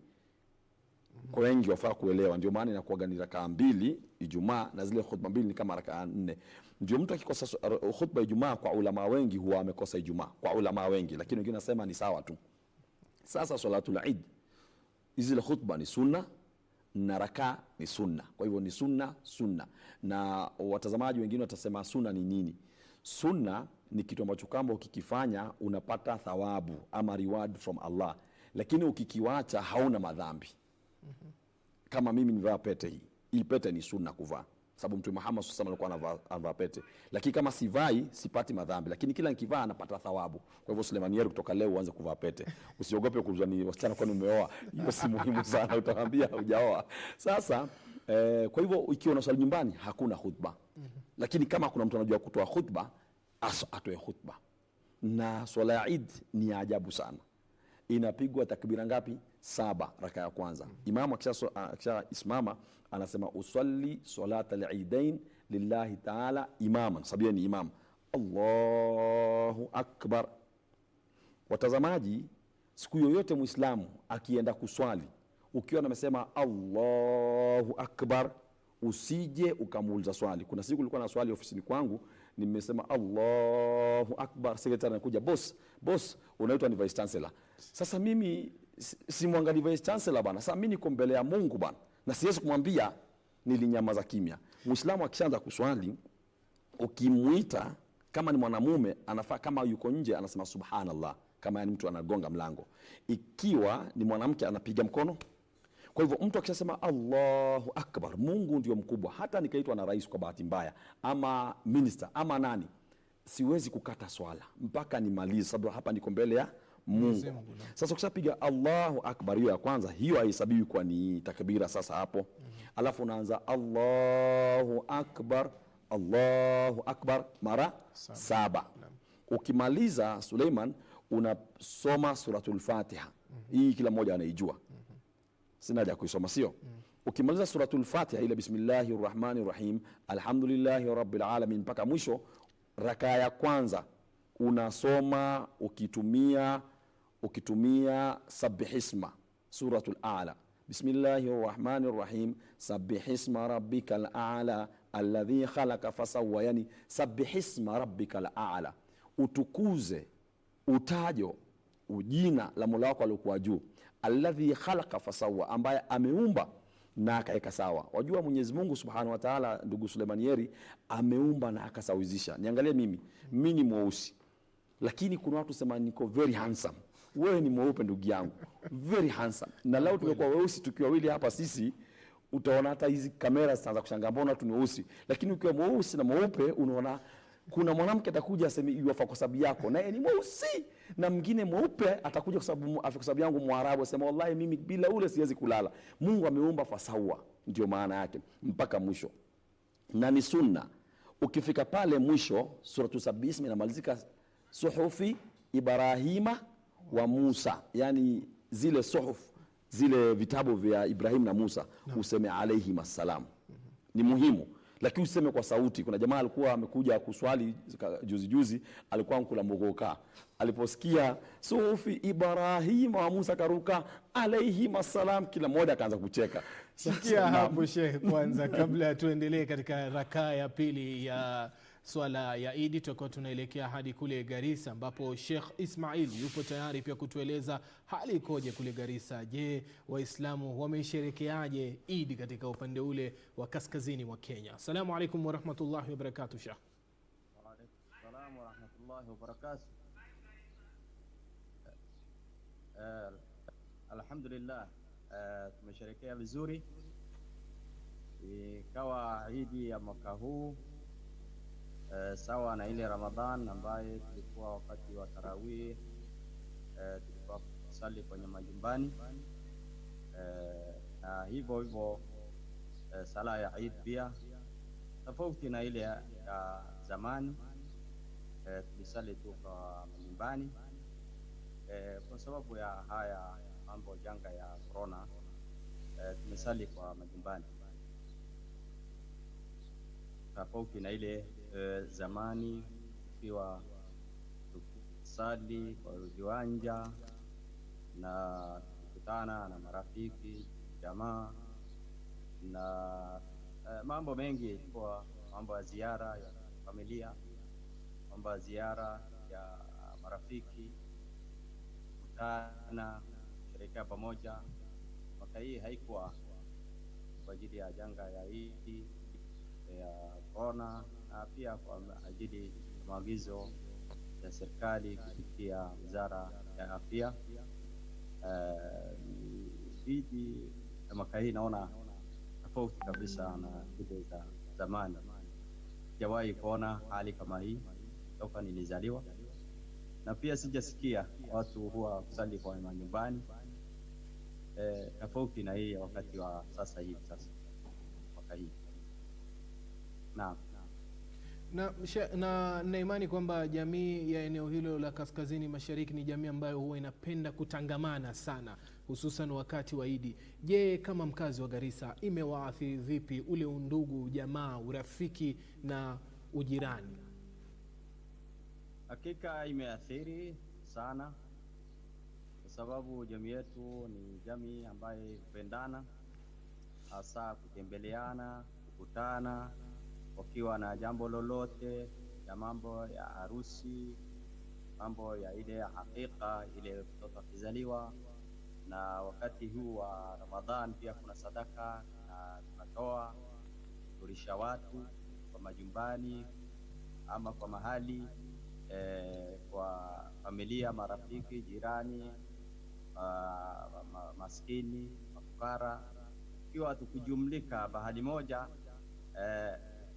kuna futuru pamoja, tukiwa katika vijiji, katika mjini, mahali watu hulete chakula chao pamoja, wafuturu pamoja. Lakini mwaka huu hajatendeka haya, na hii imetuathiri sana.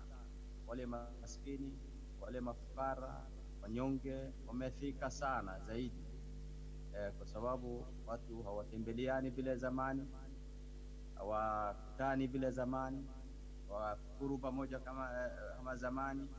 Hakika imeathiri juu ya haswa wale watu wa chini. Je, tutahakikisha vipi mayatima, fukara, wale ambao wakati huu wa Ramadhani na Waidi huwa tunafaa kuwakumbuka zaidi? Na je, Waislamu watafanyaje ili wasiweze kusahau shughuli kama hiyo ambayo wametakiwa kuifanya na kuweza kuwakidhi wale ambao hawanacho kikubwa katika jamii? Ni muhimu sana jamii, mayatima na mafukara kukumbukwa, na katika dini yetu ni msingi kubwa katika dini yetu kuangalia hawa hali zao. Sasa hii kuna watu wachache kufanya bidii kutafuta chakula, wakifunga chakula full packaging, wafunga wanapelekea kwa majumbani, mahali ambao wachache ambao wanawajua, wachache ambao wanaweza kufika. Kuna wengi wafanya hivyo, kama zakatul fitri tulifanya hivyo, mafunga pamoja tunapelekea, tunabeba kwa bodaboda ama kwa taxi, kama hii tunapelekea kwa wale ambao tunaijua hali yao sio nzuri. Muhimu sana Waislamu, sio wakati ya Ramadhani peke yake, bali wakati mwingine, madama hii janga hii ya corona inaendelea, ni muhimu sana ili tuweze kukumbuka hawa vibariwa ambayo walikuwa wakifanya mahali nyingi kuzunguka kutafuta chakula chao, riziki yao. Saa hii imefungika kwa sababu watu wale wa majengo wamekosa kazi, wale hufanya masoko, huuza maziwa, huuza mboga, sio kama zamani. Mambo mengi imeathiri hawa hasa wale masakini. Ni muhimu sana tuendelee vile tulikuwa tunafanya wakati wa Ramadhani, tuelekee chakula, tusifanye israfi. Wale ambao Mwenyezi Mungu awapatia waweze kuwasaidia hawa, tuendelee mpaka haya janga kushe. Na pia serikali pia waweze kukumbuka hawa, pia kukumbuka hawa, wajue watu gani ambao maskini, hasa mashirika ya kidini ndio wanaweza kujua watu maskini zaidi wanajua. Mimi nafanya katika shirika la binafsi ya kidini, ninajua hawa shirika ya dini inajua kuliko hata ile government of sasa ambayo wanakaa ofisi, wanajua hawa zaidi, wanazunguka. Kwa hivyo kupitia hawa inaweza kufikika kwa hawa masakini, wale wenye haja zaidi, wale wameathirika bei janga.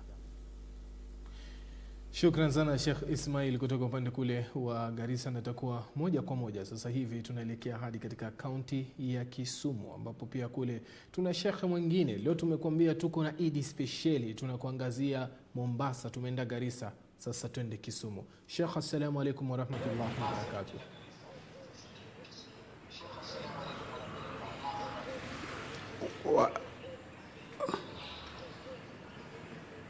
Assalamu alaykum wa rahmatullahi wa barakatuh. Vipi hali? Wa alaykum salaam wa rahmatullahi wa barakatuh. Idi ikoje upande huo wa Kisumu?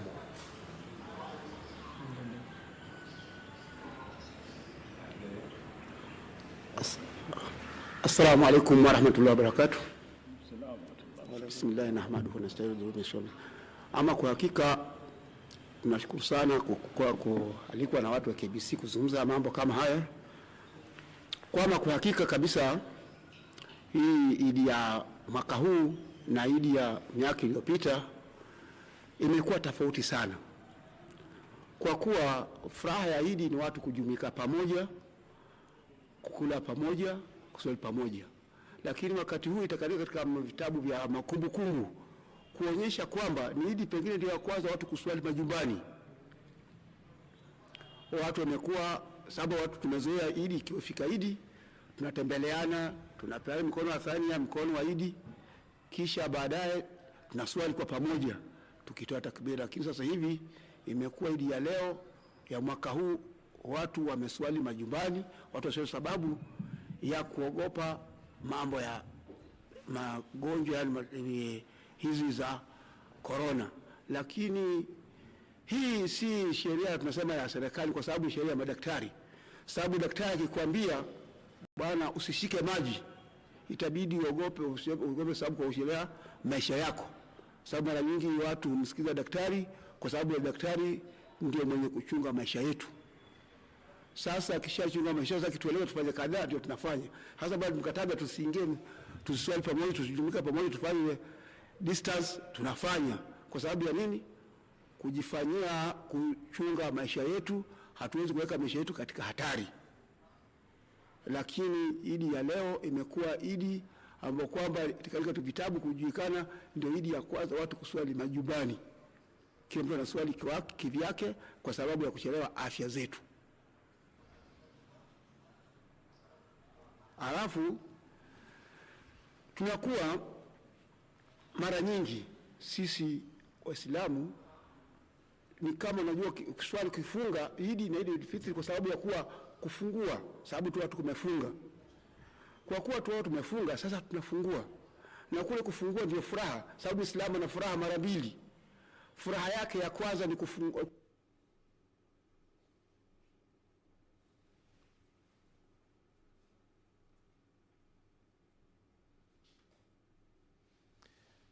Namshukran sana ni Shehe kutoka kule maeneo ya Kisumu. Kidogo kumekuwa na itilafu ya mitambo, tutakuwa tunarudi kule katika eneo lile kuweza kumsikia Shehe huyo yale ambayo ametuandalia kutoka eneo lile. Ukiwa umemsikia awali hapo akizungumza akisema kwamba janga hili la corona sio kwamba ati ni serikali imetaka kutufanya tusiende misikitini, ila tu ni ushauri kutoka kwa wataalam wa afya ambao ndio wameweza kutoa ushauri huo kuwataka Waislamu, Wakristo na Wahindu hata wasiende katika sehemu zao za ibada kuendeleza ibada zao za kila siku kwa sababu ya hofu ya kuenea na kusambaa kwa ugonjwa wa COVID-19. Tukirudi hapa studioni tupo naye Ustadh ama Sheikh Daktari Hassan Omar Kinywa ambaye alikuwa anatuelezea kuhusiana na ile swala ya Idi. Amefika katika rakaa ya pili. Je, katika rakaa ya pili ya swala ya Idi ambayo inaswaliwa nyumbani inaendaje bado?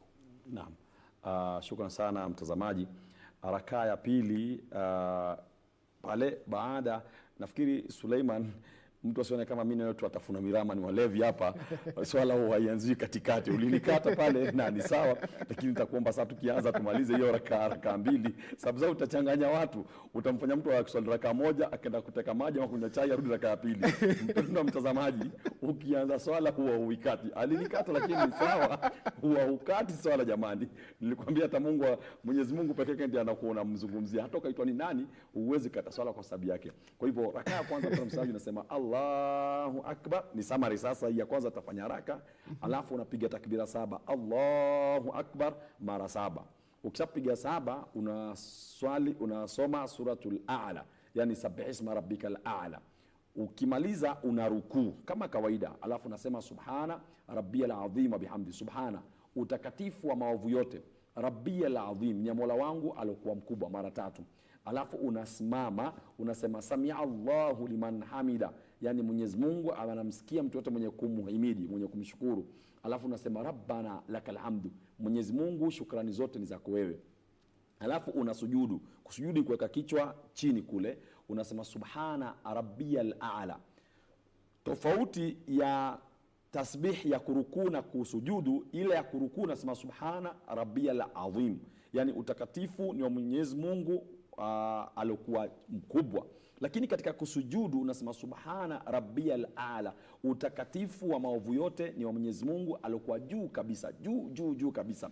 Utamaliza hiyo rakaa ya kwanza. Ukirudi rakaa ya pili sasa unasema Allahu Akbar kwa sababu umetoka chini. Hii haihesabiwi.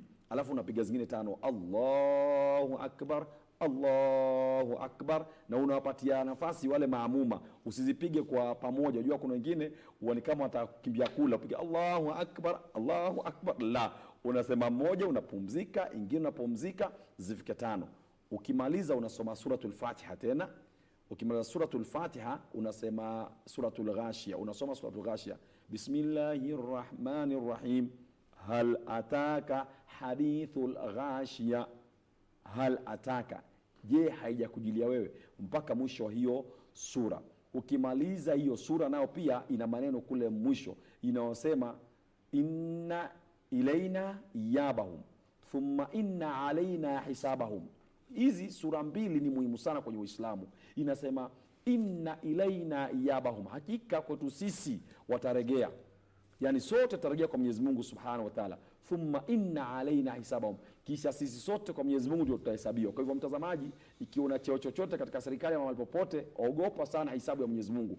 Ukimaliza kusema hivyo unasema Allahumma hasibni hisaban yasira, Mwenyezi Mungu siku ya kiyama ni hesabu ya rahisi tafadhali. Kwa hivyo na hiyo pia unasema kwa siri, si kwa sauti kubwa. Naam, na hapo utakuwa shamaliza swala ndugu Suleimanieri. Baada ya kumaliza swala sasa unaingia kwenye nini? Kwenye khutba mbili za Eid. Kwa nini labda hutuba ya Idi na ya Ijumaa ipo tofauti? Ukiona kwamba Ijumaa inaanza hutuba alafu ndo inakuja swala. Katika Idi tuna swali alafu ndo tunaenda hutuba. Naam, ulama wengi wanasema kwa kuwa ilifanywa hivyo ili kicha kwanza, unajua sunna kubwa kwenda katika Eid ni kwenda kwa njia tofauti na kurudi kwa njia tofauti. Na ya pili ukimaliza ni kwa kuwa unafaa kula kitu kabla kuingia kwenye swala, ima tende au maji. Na nikisema tende, mpenda mtazamaji, na maanisha ile tende ya kula, si ile nyingine watu wanaijua. Kwa hivyo na hata ile nyingine ukiza kula pia ni sawa, unaruhusiwa mpenda mtazamaji, sababu ni tende yako ile, na ni muhimu sana kuliwa siku ya Eid. Kwa hivyo mtazamaji, imekuwa ni sunna, inakuja baada ya swala ile, kwa sababu si lazima. Ndio maana ukimaliza swala ikiwa una haraka unaweza kutoka, na kwa sababu ni sunna kutoa zakatul fitri kabla ya kuswali. Kwa hivyo ikiwa wewe umeweza kuswali na hujatoa zakatul fitri, waweza kuanza kutoa pale pale ukiwa ndani ya khutba, ama utoke nje upatie watu. Naam.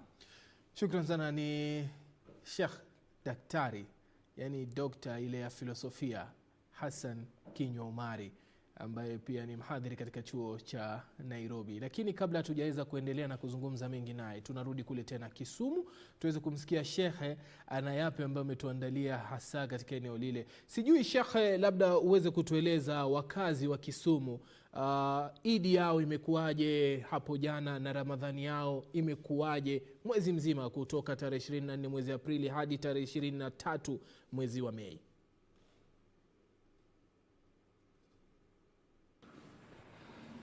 Naam. Assalamu alaykum warahmatullahi wabarakatuh. Kwanza kabisa nawapa Waislamu wote popote walipo mkono wa Idi na saumu zetu za makubul, na tuomba Mwenyezi Mungu tujalie saumu zetu kubaliwe na haja zetu zitimizwe kama tulikuwa tumetarajia inshallah. Sasa kueleza, kwa sababu Idi zote na Idi ya leo imekuwa tofauti. Kwa kuwa Idi ya leo imekuwa mwaka huu tumeswali majumbani kwa sababu ya kuchelewa amri ya daktari. Sasa kwa kuchelewa amri ya daktari tuswali majumbani. Baada ya kuswali majumbani, sasa tunaomba hii ndio imekuwa Idi ya mwanzo kwa watu kuswali majumbani, na tunaomba Mwenyezi Mungu iwe ndio Idi ya mwisho kuswali majumbani. Mwenyezi Mungu atufungulie milango yetu tuwe ni wenye kuswali pamoja na atolee maradhi. Amen. Jambo la pili, naomba tunakujua Idi, mambo ya Idi ni kujumuika pamoja. Ili ya kufungua kujumuika pamoja, kukaa pamoja, lakini ya leo hatukujumuika pamoja kwa sababu ya maradhi yametokea matokeo haya. Sasa Idi ya leo imekuwa ni Idi moja tofauti sana na Idi zingine, kwa kuwa hii Idi watu wameswali majumbani. Idi zote huwa mara nyingi watu wanaswali kwa pamoja, na hiyo ndio furaha ya Waislamu. Furaha ya watu kuswali pamoja na kuwa pamoja na kujumuika pamoja na kupea makao kwa sababu ya raha. Mtu alikuwa amefunga, na hii raha Muislamu kwanza imekuwa ni raha mbili kwa Muislamu. Wakati anapokuwa amefunga, anafungua kula tani yake, huwa ni raha kwake, inakuwa ni furaha kwake. Na furaha ya pili ni Idi anapokuwa amemaliza na anaomba dua yake, Mwenyezi Mungu akubali dua zetu, saumu zetu, dua zetu ziwe makubuli kwa Mwenyezi Mungu, sababu kufunga ni kwa sababu ya Mwenyezi Mungu. Funga ni sababu za Mwenyezi Mungu, atuambia saumu ni yangu na mimi ndio mwenye kulipa. Sasa imekuwa tofauti ya leo Idi ya mwaka huu na miaka zingine. Idi ya leo tumeswali kibinafsi, na hizi zingine zote huwa tunaswali kwa pamoja. Hii ndio imekuwa tofauti. Ingine tarawih hatukuswali msikiti, imekuwa tarawih hatukuiswali, imekuwa mtu anaswali binafsi kinyumbani. Pengine kiamu leili ndio imekuwa pengine tufaidi, sababu hiyo ndio mtu anakuwa na swali kinyumbani. Lakini swala ya jamaa imetuathiri sana sisi Waislamu, kwa sababu ujumia wa pamoja hatukuupata kwa huu mwezi mtukufu wa mwezi wa Ramadhani, hatukupata ujumia wa pamoja. Sasa tunaomba Mwenyezi Mungu hii Idi iwe ni leo mwaka huu ni ndio ya mwisho. Mwenyezi Mungu atufungulie, atuondolee maradhi, atuondolee hivi vikwazo, na tuwe katika pamoja, tujumuika pamoja mwakani. Ikiwa umetoka Idi nyingine tuko pamoja, tufungulie misikiti, tuwe kufanya ibada. Tukifanya ibada Mwenyezi Mungu atatuondolea maradhi. Watu wakifanya ibada kwa wingi itakuwa natufanya mingi, tufanye astaghfirullah, tuombe msamaha kwa Mwenyezi Mungu, sababu mara nyingi Mwenyezi Mungu asema kiwa na watu kiwa pahala watu Mwenyezi Mungu waonja. Na waonja kwa nini? Kwa maradhi, kwa magonjwa. Kwa nini?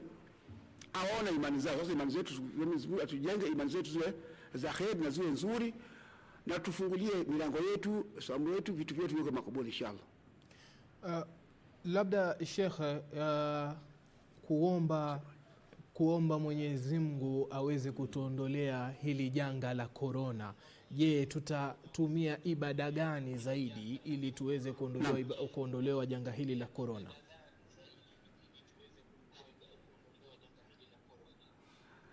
Inshallah Mwenyezi Mungu atufanyie tukijimika pamoja, tukamwambia Mwenyezi Mungu kwa umoja. Unajua ina la bijamaa. Mwenyezi Mungu huita watu kwa jamaa. Sasa tukiwa pamoja, Mwenyezi Mungu atujalia pamoja, hii janga litaondoka. Sababu janga ni onjo la Mwenyezi Mungu, ametuonja kwa sababu pengine tuna makosa fulani zinatuonja. Sasa baada ya kutuonja, sasa Mwenyezi Mungu tukiomba kwa pamoja, tukiswali kwa pamoja, tukifunga kwa pamoja, tuwai kwa pamoja, Mwenyezi Mungu ataondolea hili janga na litaondoka mbele yetu. Baada ya Ramadhani kuna 6 Shawwal. Labda unawaambia nini Waislamu ili wasiweze kuzikosa siku hizi 6 za Shawwal ambazo ni muhimu sana baada ya Ramadhani? Inshallah naomba Mwenyezi Mungu, sababu Mwenyezi Mungu anaswalia mswama mwenye kufunga Ramadhani siku 30 na akafunga siku Shawwal, ni kama aswama, ni kama mtu amefunga mwaka mzima. Sababu ile 6 Shawwal inakuwa ni muhimu sana kwa Muislamu kuifunga, na uzuri sana kuifuatilia baada ya Ramadhani. Kama ukimaliza tu Ramadhani, kesho kama leo tunafunga, tunaendelea mpaka 6 Shawwal, itakuwa ni bora zaidi. Isipokuwa kama pengine una udhuru fulani, nitabidi uzuie, lakini tufanye bidii, sababu ile amri Mwenyezi Mungu kuambia tumefunga, unaona raha gani kama utakuwa umefunga mwaka mzima? Mungu amekuhesabia kufunga mwaka mzima, ni raha sana kwa Muislamu. Sasa tufanye bidii hizi 6 Shawwal tuzifunge, tuzimalize. Mwenyezi Mungu atukubali swala zetu na ibada zetu na somo zetu ziwe makubuli inshallah. Shukran sana. Huyo ni shehe kutoka kule upande wa Kisumu, na moja kwa moja anarudi Rivers hadi Eldoret kuja kuzungumza naye Sheikh Abubakar Binni. Assalamu alaikum wa rahmatullahi wa barakatuh. Sheikh Abubakar Binni, ukiwa maeneo ya Eldoret kule katika kaunti ya Uasin Gishu, uhali gani? Wa alaikum salam wa rahmatullahi wa barakatuh. Hali yangu ni nzuri, sijui nyinyi huko Nairobi mnaendeleaje? Alhamdulillah tuko salama. Tuko hapa naye Sheikh Hassan Kinyo, ambapo tunazungumza na kuyatandanua masuala yote ya Idi na Ramadhani vile ambavyo imekuwa. Sijui Ramadhani ya mwaka huu imekuwaje katika kaunti ya Uasin Gishu? Naam. Sijalipata vizuri swali. Nauliza kwamba je, Ramadhani imekuwaje mwaka huu wa 2020, hususan tukizingatia kwamba janga hili la COVID-19 ambalo limeathiri ibada zote za Waislamu na Wakristo hapa nchini. Sijui Ramadhani Uasin Gishu imekuwa vipi? Kwa hakika alhamdulillah wa salatu wa salam ala sayyidina Muhammad bin Abdullah wa ala alihi wa sahbihi wa man wala, ma ba'd. Kwa hakika janga hili, kama umeniuliza swali, umeniuliza vizuri,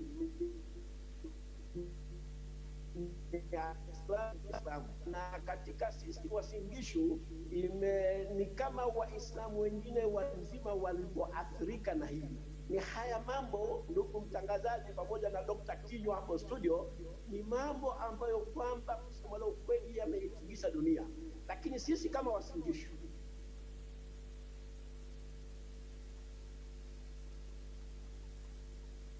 kama tuna mipango yote itawasaidia wale ambao kwamba hawajabahatikiwa. Lakini kwa kuwa mwaka huu kulikuwa na hili tatizo la corona, ikabidi tubadilishe mfumo kidogo. Badala ya kuwaita sehemu ya Madrasa Huda pale katika ukumbi wetu, ilitubidi tutaingia nyumba ya nyumba kwenda kupelekea chakula, na ikabadilisha mambo mingi ya ibada. Kwa sababu ibada, kama wenzangu wanavyozungumza, tulikuwa tumezoea kuswali swala za jamaa za faradhi mbali na za sunna, ambazo za sunna, swala za tarawehe, huwa watu wanakuwa na raha zaidi wanapojumuika kuzifanya kwa. Lakini malazo pamoja siku hili janga likatuingia, na lilipoingia janga hili ukawa kuna maswali. Je, misikiti ifunguliwe isifunguliwe, makanisa yafunguliwe yasifunguliwe.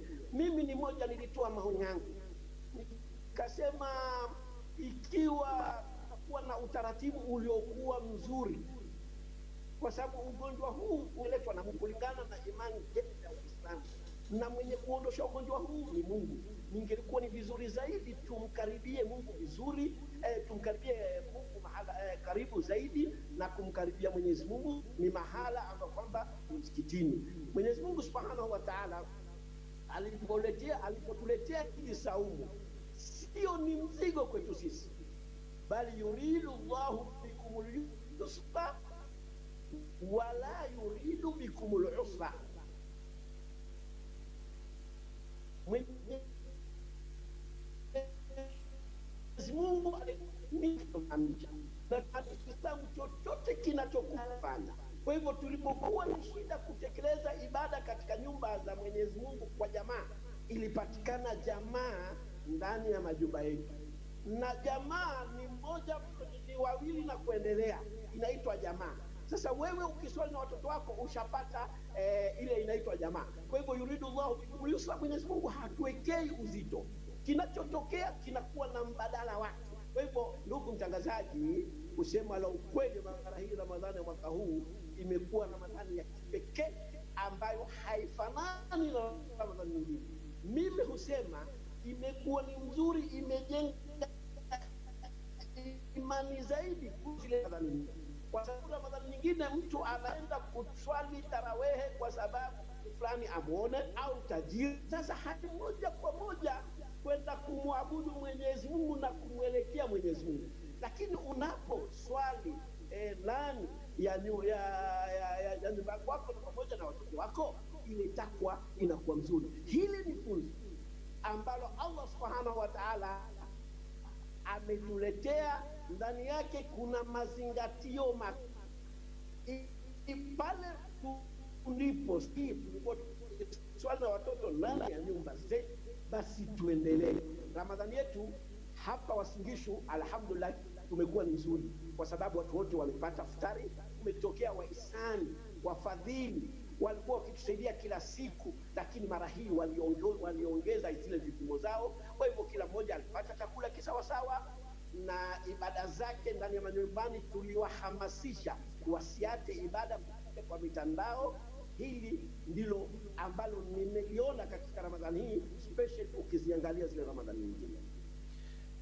Shukran sana Sheikh Abubakar Bini katika eneo la Eldoret kule, ama katika kaunti nzima ya Uasin Gishu, ambaye pia ni katibu wa CIPK katika eneo la Bonde la Ufa. Narudi hapa studioni ambapo kama nilivyokueleza toka awali tumekuwa naye Sheikh Daktari Hassan Kinywa Omari ambaye amekuwa akitufungulia masuala mazima ya Idi na Ramadhani ilivyokuwa. Kama ulivyomsikia Sheikh Abubakar Bini, Sheikh Hassan amesema kwamba Ramadhani hii imeweza kuongeza imani ya Waislamu hasa katika kuswali nyumbani. Je, ujira wanaupata ni ule ule kama ingekuwa watu wanaenda misikitini kuswali swala za faradhi kwa pamoja kwenye jamaa, ama kuswali nyumbani kuna ujira unapungua kidogo? Kwa hakika ujira ni mkubwa zaidi kuliko kuswali msikitini kwenye viwanja, na nitaeleza sababu. Lakini kabla kuja hapo, ni kwa kuwa huyu bwana Abubakar Bini tuliweza kumchagua vile vile kama regional chairman wa Al-Wahda Muslim Teachers Association kule, na tulipokuwa tuwazunguka Kenya nzima katika kukutana na wale chairman wa region, yeye alitusumbua sana. Wajua alikuwa na masheikh kule sema lazima tuswali sisi tutaswali. Wakatuambia kuna wale wazee wa kule Bonde la Ufa walifanya matambiko yale kuondoa corona, hakuna corona. Tukamwambia Sheikh Abubakar Bini, ukiendelea sitakufuta kazi. Kwa hivyo tumshukuru, baadaye alikuwa ndio sugu kwenda kuambia watu wasiende misikitini. Tumshukuru sana Sheikh Abubakar Bini, na nikamuuliza swali, nikamwambia mimi mwaka huu tulikuwa na wewe haji na mimi ndio nilikuwa nakuongoza haji. Ikiwa utafanya machezo, hii haji ndio Mungu iondoke. Ilikuwa ni dhihaka tu, lakini akaweza kukubali. Kwa hivyo wale swali nyumbani mwaka huu walipata ujira mara 3.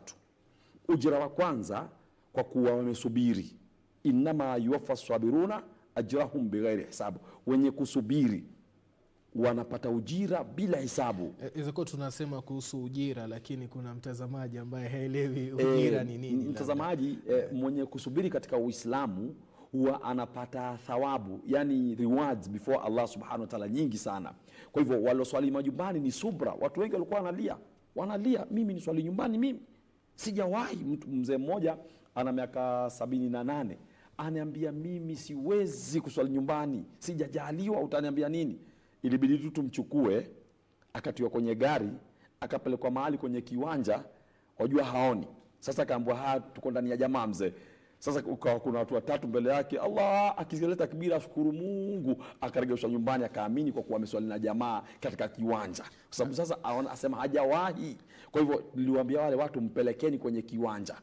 Akapelekwa, hata akapelekwa kiwanja chochote, ilikuwa ni garden yake hapo nje. Mzee tushafika, shuka sasa. Akashuka, mjukuu wangu, imamu huyo zikapigwa takbira, akashukuru. Kwa hivyo walisubiri. Jambo la pili, kufuata serikali. Wajua Bwana Suleiman Yeri na watazamaji, Uislamu unafundisha Waislamu kufuata maagizo ya serikali.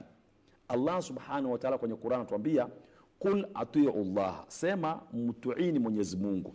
Yani kutii watu wanajua, yani mfuateni Mwenyezi Mungu. Wa atii'u rasula, na mumtii Mtume Muhammad asema kitu, wa ulil amri minkum, na wale wenye amri juu yenu. Mwenye amri juu ya Kenya hakuna mwingine bwana, ni rais wetu Uhuru Muigai Kenyatta. Akisema bora awe hajatoka kwenye mipaka ya sheria, tutamfuata. Chini yake mambo ya health ni waziri Mutahi Kagwe. Akisema madamu alichaguliwa ni huyu rais, tutafuata, bora asikiuke mipaka ya sheria.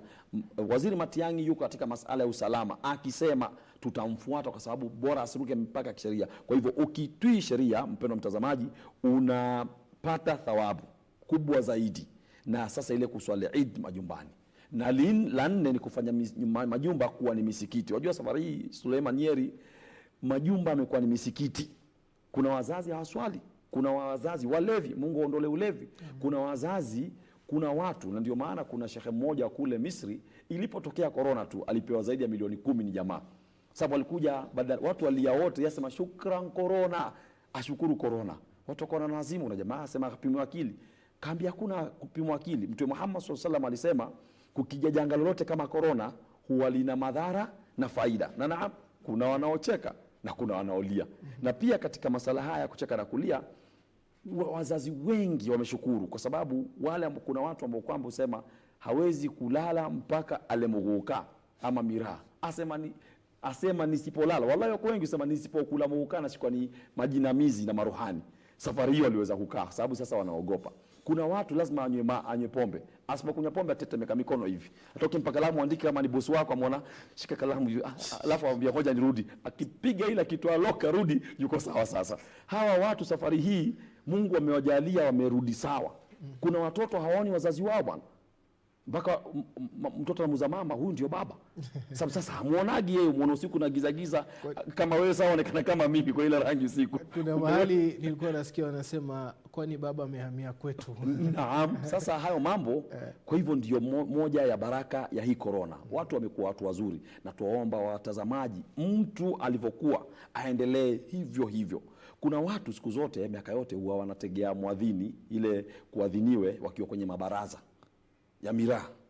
Wameweka hapo ngojea ile kuadhiniwe ile kutangazwa. Wanasema wako maskani. Ama base, Nairobi sema wako base. Ukitangazwa tu mwezi hivi, na ndio hao ndio uleta ufanya fujo kutangazwe kabla. Hata wengine wachoteaga mwenzao, jamaa shapiga miti ambapo bwana tangaza, sema umeuona bwana. Mungu hata kuadhibu sababu wewe uko kwenye nawa. Useme wallahi nimeuona mimi, mtu sio jicho limetoka. Kwa hivyo inakuwa sasa hawa wanapigania mwezi uweko, yani Idi ni kesho, kwa sababu sasa huyu mtu ilikuwa shanwa gomba akilila leo tunakufunga kesho. Kwa hivyo hata Idi ya waswali mwaka huu watu wameswali alhamdulillah. Umezungumzia nukta ya wengine kupeana hongo ama kuweza kushawishiana kuweza kusema kwamba mwezi umeonekana. Je, mwaka huu kulikuwa na tofauti pia ambazo zimekuwa zikionekana mara kwa mara? Kabla nifike kukuuliza suluhisho lake kwanza, tuangalie swala hili na mwezi. Je, mwezi ulioonekana juzi siku ya Ijumaa, Jumamosi wengine wakala ulikuwa ni mwezi sahihi ama haukuwa mwezi sahihi? Kwa hakika ndugu Suleiman Yeri, huwa hatupendelei sana kujadili mambo ya mwezi, kwa sababu mimi huambia Waislamu kama national chairman wa Waislamu nchini, walimu wa dini, kunileta mimi kwenye, kuna mtu amekuwa akinipigania mashehe kutoka Kenya nzima, ananiambia shekhe, weka conference tujadili mambo ya mwezi. Nawaambiani mimi chairman wa walimu nchini Kenya, nikae chini kujadili mwezi. Niambieni tuweke mjadala kuzungumzia, mimi ni university lecturer, University of Nairobi. Na nasomesha university zingine 4, Machakos University, Kenyatta University, St. Paul na zinginezo. Natangaza University College. Niulizeni tuweke mjadala kujadili mashehe wa misikiti, tutawasaidia vipi waweze kuwa kama mimi waingie kusomesha university. Niambieni tuweke mjadala kuzungumzia watoto wa Kiislamu, wangapi tutapeleka wafanye medicine, wangapi tutapeleka wafanye engineering, wangapi tutapeleka wa journalist kama kina Sulemanieri, wangapi tutafanya waende wakasome science. Hayo ndio mijadala. Kwa hivyo usikitisha sana, lakini ule mwezi wa Ijumaa kwa itifaki ya ulama ya ulimwengu mzima ulikuwa si mwezi. Waliona sayari kama Jupiter ikipita juu, walioiona. Hata Saudi Arabia ambao miaka yote huwa mara nyingi ndio inaleta ikhtilafu, mwaka huu Saudi Arabia waliona mwezi siku ya Jumamosi, Jumapili ndio wakala Idi. 99% ya Waislamu ulimwenguni walikula Idi Jumapili, 99%. Kwa hivyo tunalosema ndugu Sulemanieri ni jambo ambalo kwamba ataka Waislamu washirikiane, na kama tunavyosema kila wakati, mwenye kutangaza mwezi Kenya ni Honorable Chief Kadhi. Sisemi jina lake kwa sababu si Chief Kadhi. Huyu sasa aitwa Honorable Chief Kadhi Ahmed Muhdhar. Lakini akija kadhi mwingine, Chief Kadhi ikiwa atakuwa ni Hassan Kinywa, ikija kitakuwa Chief Kadhi ni Sulemanieri, ikiwa atakuwa Chief Kadhi ni Suleiman Ogola, ikiwa atakuwa Chief Kadhi ni Ole Naado, ikiwa Chief Kadhi ni Ole Kapcha. Almuradi ni Chief Kadhi, ile ofisi ndio imepewa hilo jukumu. Ilipewa lini? Ilipewa tangu wakati wa mzee wetu hayati mzee Jomo Kenyatta. Tangu wakati huo rais wetu Kenyatta, na hili nilielezwa ni babu yangu mzee Suleiman Munyo ambaye alikuwa ni rafiki yake mzee Kenyatta sana, mpaka leo yuko hai mashallah mzee. Walikwenda Gatondo wakiwa na mzee Jomo Kenyatta, akawauliza Uislamu ni wape nini. Akasema tuomba utupatie Eid mzee, na walikuwa na Sheikh Saleh Abdallah Al-Farisi alikuweko kwenye mkutano. Aliposema tupe Eid iwe ni public holiday, rais wetu Kenyatta, Mungu amrehemu, ndiye alisema ameleta Eid kwa ni public holiday. Haikuletwa ni Moi wala Kibaki wala rais wetu mtumpenayo Uhuru Kenyatta, la, ililetwa ni Kenyatta tangu wakati ule. Wakamuuliza sasa, mimi ndajuaje? Mimi Kenyatta niko State House, ndajuaje? Wakakubaliana Waislamu pale pale kwa mkutano, tumpe Chief Kadhi ndiye tutakuwa tukimwambia akwambie na atangaze Kenya. Sasa ikiwa tulianza tangu wakati ule, mtu anakuja juzi, hatujui ametoka wapi, awe sasa anampinga Chief Kadhi, hilo ni kosa kubwa sana. Lakini mimi nalaumu wa Kenya sisi watu wajidharau sisi wenyewe. Akija mgeni Sulemanieri, leo mimi ni dokta. Si dokta wa kupanga. Unajua kuna madokta watu wengi tu, maprofesa, madokta hawajasoma. Wako wengi sana Kenya. Na serikali leo mwataka niwaambie watu ujiita maprofesa, madokta na ambao hawana doctorate, nitakupa listi watu karibu 200. Ujiita profesa na si profesa. Dokta hawana, waambieni walete makaratasi. Kuna mmoja alikuwa ajiita dokta siku zote, akaitishwa serikali makaratasi ni rais mmoja, akaambiwa njoo kufanya ambassador. Akiitwa makaratasi hana. Alikosa kwa sababu hiyo. Kwa hivyo leo mimi nimesoma, nimekuwa dokta, lakini kwa sababu ni mweusi, kuna watu wasema hapana, sisi tuongoze ni mtu mweusi, haiwezekani. Makosa ni yetu sisi wa Kenya. Tuanzeni kuangalia wenye makaratasi. Mtu apewe cheo kwa karatasi zile masomo alosoma, wallahi ndio tutakuwa sawa. Je, kuna wito kwamba kuwe na mufti katika taifa la Kenya kama vile Zimbabwe? Tunajua kuna Ismail Menki ambaye ndiye mufti kule katika taifa la Zimbabwe, pia na shuku Uganda pia kuna mufti ambaye ndio wanafanya kwamba masuala ya Uislamu katika mataifa hayo yapo katika njia iliyonyooka. No. Je, kukija mufti labda itakuwa ndio suluhu la kumaliza matatizo ambayo labda yanaleta mgawanyiko ambayo imekuwa ikishuhudiwa miaka ya hivi karibuni tu katika jamii ya Waislamu? Kitu ambacho kama nitakueleza ndugu Sulemanieri, kwa hakika Kenya iko mufti. Katika hizi kaunti 47 wale chairman wote wa Al-Wahda Muslim Teachers Association ni mamufti. Title ambao kama tumewapa si amir. Wajua amir tulikataa kupeana amir kwa sababu amir kidogo inaletaga shida, kwa sababu wale wanaopigania kuwa na ukhalifa duniani wajitaga amir. ndio hataki kugombana na serikali sisi kabisa. Sisi kugombana na serikali hatuna hiyo time. Kwa hivyo tumewaita mufti, kwa sababu hauwezi kuwa chairman wa Al-Wahda Muslim Teachers Association mpaka uwe na makaratasi ya kisawasawa. Sasa wale wote walikuwa wamekubaliana mwaka huu wataangalia mwezi, kisha na si Al-Wahda peke yake, yani kuna iftar, kuna council ya iftar ambao kwamba headquarter yetu iko Lamu, Riyadha Lamu, ambao Riyadha kila mmoja anajua ndio kitovu cha elimu nchini Kenya. Mtu akwambia ni urongo, hajui historia ya Kenya. Uislamu ulianza Lamu, ulipoletwa ni Al-Habib Saleh bin Alawi Jamalil, akasaidiwa ni Al-Habib Sharif Said Al-Bidh alotoa Uislamu kutoka Mambrui Lamu, akapeleka Mambrui, akatoa Mambrui akapeleka mpaka Uganda Arua, kisha akasaidiwa na Al-Habiba Ahmad Mashhur bin Taha Al-Haddad ambaye kwamba alitoa Uislamu hapo pia akaueneza dunia nzima na Kenya nzima. Kwa hivyo kitu tunachosema ni kwa kuwa mamufti wako Kenya, shida inayotokea Sulemanieri ni nani atakuwa mkubwa wa mamufti wote hawa. Kila mmoja atakao uongozi, kila mmoja utaka. Mimi nimekubali umufti wa Mlima Kenya, hiyo ishapewa, lakini sasa kila region ipewe mufti wake.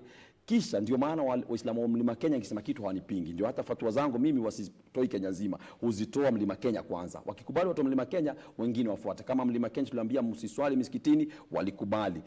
Nikawaambia tusaidie watu kutoa zaka, kupeleka sadaka kule misikitini kwa kusaidia watu kwa physical distance, wakafanya. Kwa hivyo mufti yuko, na hata Chief Kadhi mwenyewe tulizungumza naye na anajua mamufti wote. Ukimuuliza Chief Kadhi leo mufti wa Nakuru nani atakwambia, mufti wa Eldoret nani atakwambia, mufti wapi. Lakini sasa ule mmoja kuchaguliwa, alichaguliwa mufti Sheikh Shaaban Abdi kule Mombasa, akawa ndiye mkubwa wa mufti wote. Nafikiri ni kwa sababu ya rangi. Mpendwa mtazamaji, utaruhusu useme kweli, kwa sababu ile rangi yake, yeye ni kama mimi, ukimwona yeye utafikiri kama mimi, ndio wengine wakampinga. Lakini tunataka tuache ukabila. Sisi Waislamu tukiacha ukabila, yani iwe mwenye elimu ndio atachaguliwa mbele, wallahi itaenda mbali. Zakatul Fitri umeizungumzia kwamba kuna wale ambao labda watakuwa wameswali alafu waweze kuitoa pale pale. Nimesikia kwamba Zakatul Fitri unafaa kuitoa kabla. Je, hiyo sheria ya kwamba unaitoa baada ya kuswali iko vipi, na uzuri uifanye vipi Zakatul Fitri? Zakatul Fitri ni sadaka ambayo hutolewa baada ya kufunga, kumshukuru Mwenyezi Mungu baada ya kufunga. Najua kuna wale anajiuliza Zakatul Fitri ni nini haswa? Kwa hakika ndugu Sulemanieri na mtazamaji, Zakatul Fitri, Mtume Muhammad sallallahu alaihi wasallam anasema kwa kuwa saumu zetu huwa haziendi juu kwa Mungu straight, zinawekwa mahali zinaning'inia. Ukitoa Zakatul Fitri ndio unaipeleka juu. Lakini mtazamaji anaweza kuuliza Zakatul Fitri nini? Tofauti ya zaka na Zakatul Fitri nini? Zaka unatoa 2.5% ya your entire wealth, kila mwaka unapatia maskini.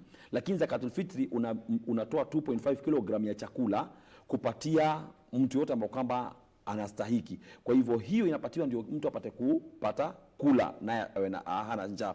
Lakini Zakatul Fitri inafaa kutolewa mwezi ukionekana. Sunna ya Mtume Muhammad sallallahu alaihi wasallam ni pale mwezi ukishaonekana mpaka kabla ya kuswali salatul Eid.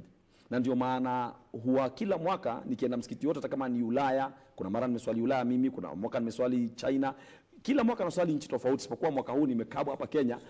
Nasimama kama imamu akusema, nasimama nasema asalamu alaykum wa rahmatullahi wa barakatuh, hata kama sijaambiwa. Tafadhali kama hujatoa Zakatul Fitri tumia mtu hata kama ni kwa pesa. Ndio usiswali Eid ukiwa na Zakatul Fitri. Watu wengine wanaambiwa kierere sana, lakini sasa dini hakuna kierere.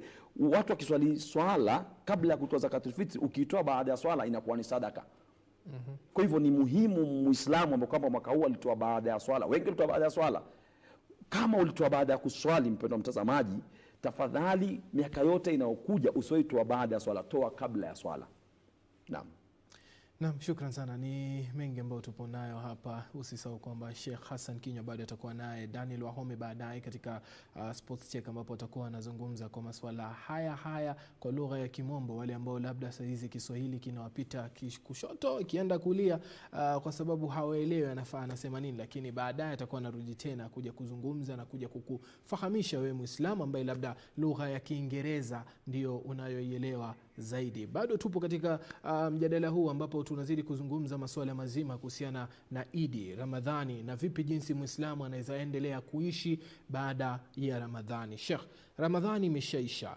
Je, Muislamu atenda kukaa vipi ili asipoteze mwelekeo mwema ambao ameupata katika mwezi mtukufu wa Ramadhani? Naam, nitazungumza mambo matano kwa ufupi sana. Jambo la kwanza, Mtume Muhammad sallallahu alaihi wasallam na ulama pia wanakuambia laisa al-eid liman labisa al-jadida walakinna al-eid liman khafa yawm al-wa'ida. Laisa al-eid, idi si kwa anayevaa nguo mpya kama Suleiman Yeri leo mbona alivyovaa ndugu yangu, utadhani kutoka Oman bwana, labda mlitoa na ndege, ni wale wafalme hapa kuja kuzungumza. Sasa hii si ndio idi. Idi ni anayemcha Mwenyezi Mungu Subhanahu wa Ta'ala. Kwa hivyo Suleiman na watazamaji na mimi tumuogope ni Mungu sana. La pili, Mtume Muhammad sallallahu alaihi wasallam anatuambia kwa kuwa man sama ramadhana thumma atba'ahu bi sittin min shawwal fakaannama sama dahr, yoyote anayefunga Ramadhan akafuatia siku 6 za Shawwal ni kama amefunga mwaka mzima, kama alivyozungumza yule Sheikh wa Kisumu. Ili tupate kumueleza mtazamaji elewe, katika Uislamu kitu chochote unachofanya unalipwa mara 10. Sasa mimi na ndugu yangu Suleiman Yeri tuko hapa tunazungumzia mambo ya dini, tunalipwa mara 10 kama vile tungezungumza kwenye mahali pengine. Kwa hivyo katika Ramadhan huwa ni mara 700 kwa sababu kila kitu ni kwa 70 times. Kwa hivyo times 10 ni 700. Kwa hivyo ukifunga siku 30 times 10 ni ngapi? Ni 300. Yeah. Hazijatimia mwaka mzima. Ndio Mtume Muhammad sallallahu alaihi wasallam akasema ongeza siku 6. 6 times 10 60 zinakuwa 360. Kwa hivyo mtazamaji hapo ameelewa. Kwa hivyo inshallah sote tufunge siku 6 na ziwe ndani ya mwezi wa Shawwal. Kuna watu wapenda kula sana, kwa hivyo ukiona uweza kula leo ukafungua kesho, ukala leo ukafungua kesho, kwa hivyo lakini ziwe katika mwezi wa Shawwal. Na yule ambao kwamba alikuwa anadaiwa kama dada zetu ambao kwamba walikuwa na siku zao, ukiwa na siku ufungi na wale wagonjwa hakufunga na walikuwa na safari kufunga, nyinyi mnalipa kwanza kisha ndio mlipe. Na jambo lingine la muhimu, mpendwa mtazamaji, tumejitrain. Walevi wengi wameacha ulevi, ingawa kuna wengine jana wamechanganya sanitizer wakazinywa. Si vizuri, kwanza sanitizer si pombe jamaa, utakuja kufa wewe. Kwa hivyo kama uliacha ulevi wacha kabisa, kama uliacha sigara ndio wacha kabisa, ikiwa uliacha kutafuna ile miti yetu sadiyatu zakum tafadhali wacha kabisa. Lakini vile vile mpendwa mtazamaji, tupendeni wake zetu na tuwashukuru sana mama zetu ambao wamekuwa kitupikia inshallah, na kila mwanamume ambao kama yuko na mke wake nyumbani inshallah hiyo tende yako kila siku ile, na kama uwezi kula kila siku basi hakikisha kila wakati unakula tende kwa sababu ni muhimu sana. Shukran sana Sheikh Hassan Kinywa. Sijui nikupatie dakika moja tu katika kupeana mkono wako wa Idi, ambapo utakuwa tunarudi baadaye na Rama Buko ambaye atakuwa anazungumza masuala ya lugha ile nyingine na mambo mengine ambayo hayajakamilika katika kipindi kizima cha Good Morning Kenya. Sheikh, labda neno lako la mwisho tufunge kipindi. Neno langu la mwisho kwanza ni kushukuru sana sana sana usimamizi wa KBC na vile vile serikali yetu kwa kuweza kutupatia fursa ya kusomesha watu Eid na vile vile kuweza kutoa swala ya Ijumaa katika msikiti. Ndio mlitufungia msikiti, lakini unaona serikali wallahi kwa huruma yake ilitupatia nafasi kutoa mawaidha Ijumaa. Ilikuwa kila Ijumaa tunatoa mawaidha katika Masjid Imtiaz. Mungu awabariki rais wetu, Mungu akubariki. Waziri wa utangazaji, Mungu akubariki. Nyinyi staff wote wa KBC, Mungu awabariki sana, na tuwatakia Waislamu wote na wasokopea Waislamu Eid Mubarak Said. Shukran sana. Shukran sana Daktari Sheikh Hassan Kinywa Omari kwa kutoweza kutufafanulia masuala yote mazima kuhusiana na Idi na Ramadhani, na vile vile Muislamu anaweza ishi vipi katika maisha yake baada ya mwezi mtukufu wa Ramadhani kuweza kukamilika. Usiende mbali, Rama Buko atakuwa anarudi hapa studioni kuweza kukuzungumzia masuala yanayohusiana na madereva wa magari ya masafa marefu. Je, mzozo uliopo katika mipaka ambapo sasa hivi unapata wanalalamika, wanasema kwamba wanafika mpakani Malaba na Manga wanatakiwa kukaa takriban siku 4 kabla ya kuvuka. Ukumbuke swala hilo hilo la mipakani ndio liloleta mizozo kati ya Kenya na Tanzania. Je, ni nini ambacho kitakuwa kinafanywa? Mazungumzo yatakuwa papa hapa ndani ya KBC Channel 1 kwenye kipindi kizima cha GMK. Mie ni Suleiman Yeri.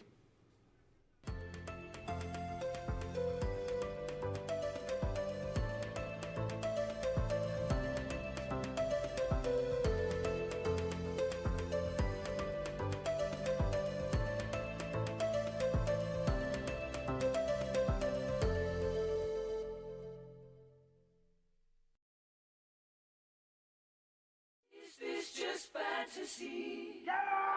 Caught in a landslide.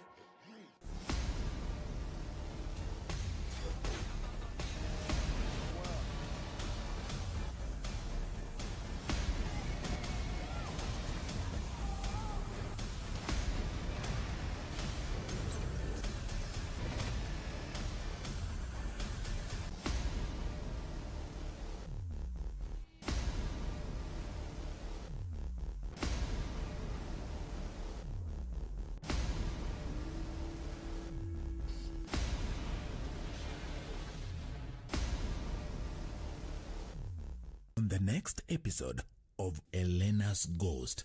And that I hope she can forgive me one day.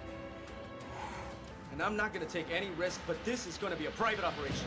I don't want anyone else to know about this. Not even the police, okay? Let's go outside so you can socialize with all of your new buddies. No, don't take me to the other inmates. You are truly a terrible man, you know that? We're partners. We work together for you to have your damn wife and part of your stupid ranch.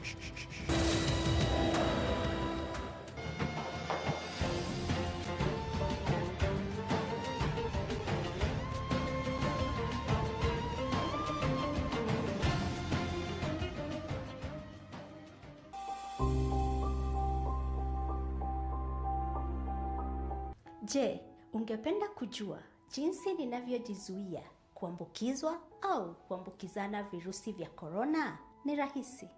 Mwanzo, ninaziendesha shughuli zangu zote za kikazi na hata za kibiashara kutoka papa hapa nyumbani kwangu. Baadaye, ninaitunza mwili wangu vyema kwa kuiweka katika hali iliyo sawa kupitia mazoezi ya mara kwa mara na pia lishe bora. Mwishowe, ninaungana na jamii yangu pamoja na marafiki zangu kupitia njia ya simu au mtandao ili kuzuia dhiki na upweke wakati huu mgumu. Kumbuka, haijalishi kama uko na virusi vya korona au la, salia nyumbani. Uokoe maisha.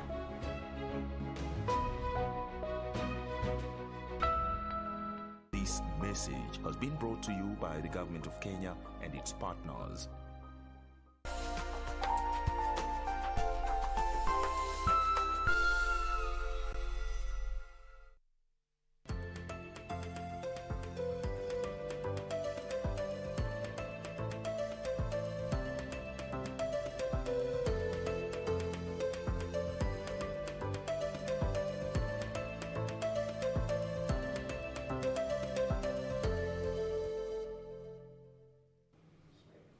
Now, the coronavirus, otherwise known as the COVID-19, the pandemic, has affected the nation and the world at large in different areas.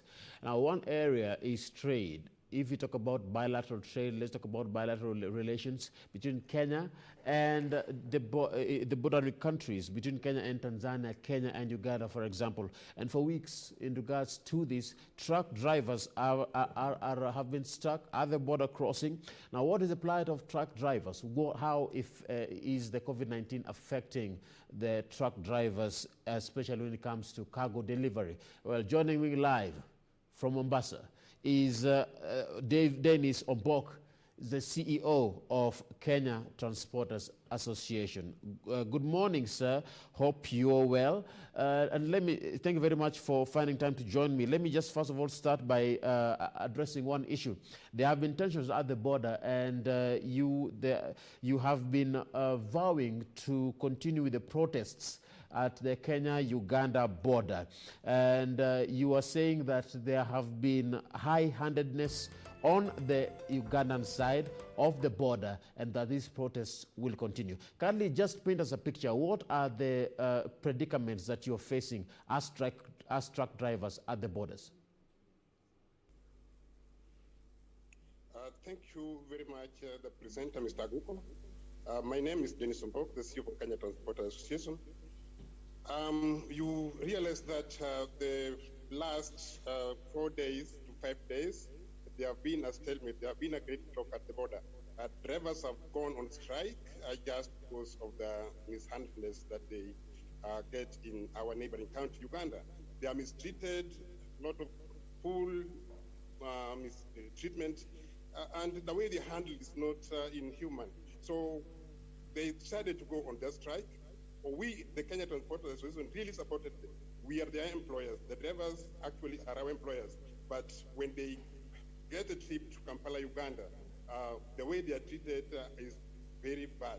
And that's why they decided to go on strike. How are they treated? One of the reasons why they went on strike is that whenever they cross to Uganda, even minor traffic accidents, the way they are treated, is very bad. The way officers there treat them. And when it comes to COVID-19, when they cross over, they have been nicknamed, they are being insulted, they are called Corona, and nobody would want to listen to them. And sometimes they are forced to drive long distances without even stopping. Sometimes when they make a small stop, or maybe to respond to call of nature, or to have water to drink, or maybe to buy food to eat, they are chased away. They are called Corona. So these are some of the things that made them to go on strike. So you realize that in Uganda, these guys, the drivers, have been forced to carry gas cylinders so that they can make their food whenever they stop. But if the police officers in Uganda find they're making their food, the gas cylinders will be taken away from them. So these guys have been subjected to very poor conditions. They are being treated as people who are not human beings. They are seen like people who have been, do not have families. So we as Kenyans, we as transporters, we are in solidarity with them, and we are asking the government to talk to Ugandan government so that these people are treated nicely, the same way we treat Ugandan drivers when they come to Kenya. Is the same case being seen at other borders, for example, in Tanzania? In Tanzania, the same thing, but in Tanzania, the problem in Tanzania is that they blocked the road, they blocked the borders, but they don't have even testing. So the testing is only done in Kenya side. So we were telling the Tanzanian side also to make sure that they have testing kits, they have testing facilities on their side. But this time Tanzanians, they didn't take this thing seriously. They don't have a testing kit, they don't have health personnel at the border point. So they blocked the borders, saying it is Kenyan bring the corona.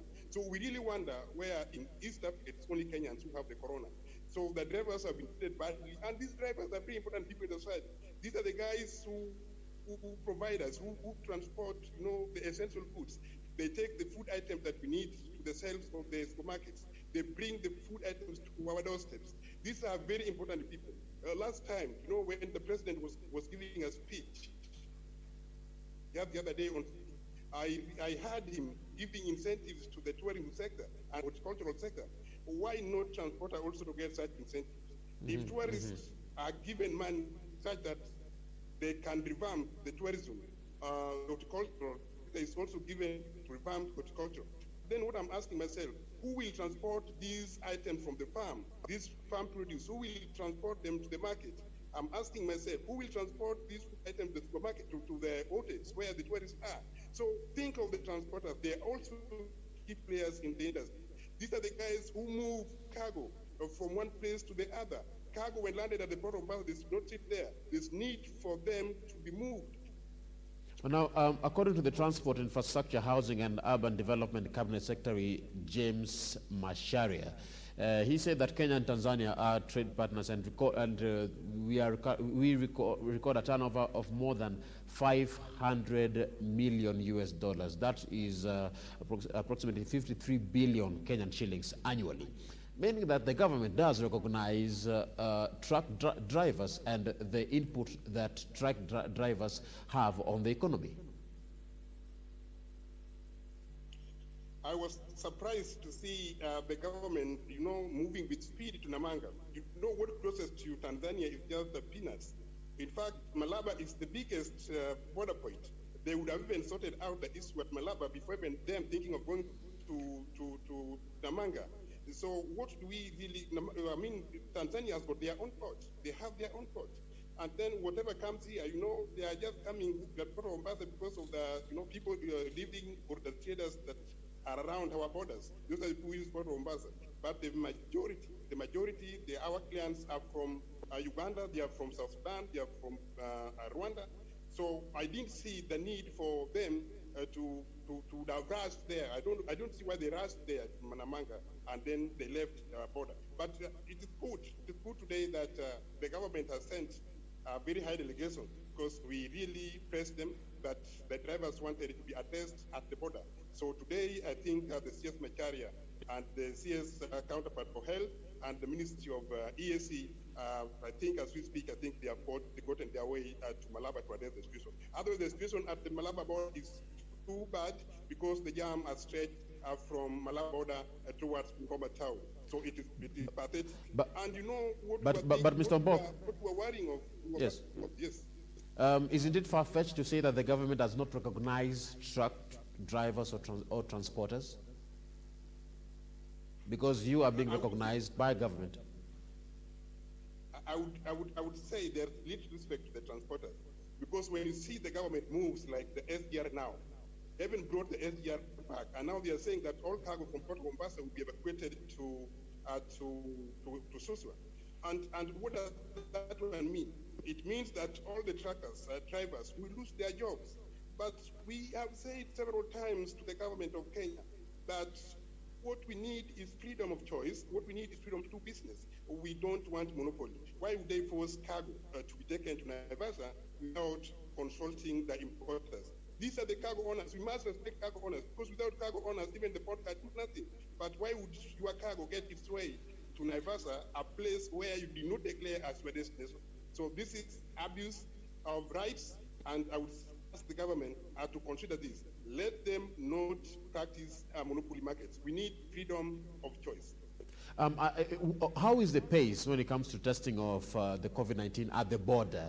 Because I'm aware you say that many of the drivers who took the COVID-19 tests several days ago are not aware of the outcome of those tests, and to date, despite their continued promises that the results would be given to them within 48 hours. So I would like to just find out from you, how are the tests being done, and how long do you take to receive the results, based on your complaint that you take so long to get the results? It is true the results are taking too long. It's true that the results are taking too long. What is declared, or the agreed period with the Ministry of Health, is that the test will take at least 48 hours. But what happens on the ground is that the tests take 3, 4, 5 days before the results are out. And remember, Mombasa is where is the base of cargo. Most of the cargo originates from Mombasa. So you will find that the port is the picking point. Most times, port is the picking point. And if the drivers don't have these certificates, then they are barred even from accessing port. They cannot go to port. The trucks cannot go to port. They cannot load until these results are out. So we are just asking the government, please, these results, we need them. Once samples are collected from the drivers, please make sure that the samples are tested and the results are given in good time. What are the effects of these when it comes to the volume of goods that are crossing the border?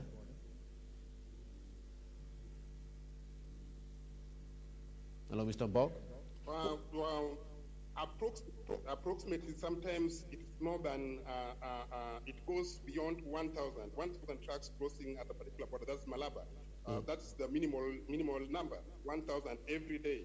And in the event that these certificates are not available, then it means the trucks would not cross, and even the drivers would not load from the port of Mombasa. Again, what I wanted to comment on is the way at which these tests are being done. You realize that the samples are collected from the nose and from the mouth. But then you realize that nose is very weak, a weaker organ. And therefore, there are even arteries that connect the nose to the brain. And the pipe that they use to collect the samples, some of the medical staff are not gentle enough. So remember your nose, each and every time at the port of Mombasa, before you load, is the same nose that is used to provide samples. You go to Malaba, it's the same nose. You cross to Uganda, it's the same nose. You go to Nimule, it's the same. So all these borders, so the same nose. So the drivers have started even complaining about the illnesses that come as a result of these multiple testings. Now, truck drivers are seen as the vulnerable lot when it comes to COVID-19, that they are the high-risk carriers of this virus, and where some cases, most cases have been traced to them. But how has this been addressed, and what is the reason why we are seeing truck drivers being the most vulnerable in these tests? I don't agree with this, but what I think makes it so is that because these are the people who crosses over to foreign countries each and every time. And therefore, people think that whoever crosses the border must be a victim of corona.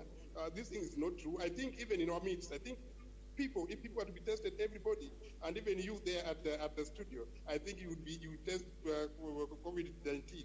Sorry for that. But what I'm saying is that these results sometimes they are not adequate.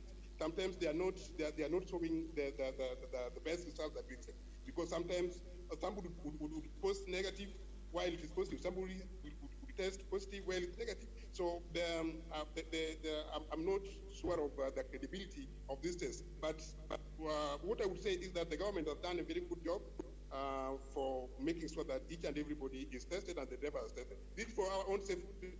But then what we are saying is that multiple testings is bad, because these guys feel a lot of pain when this happens.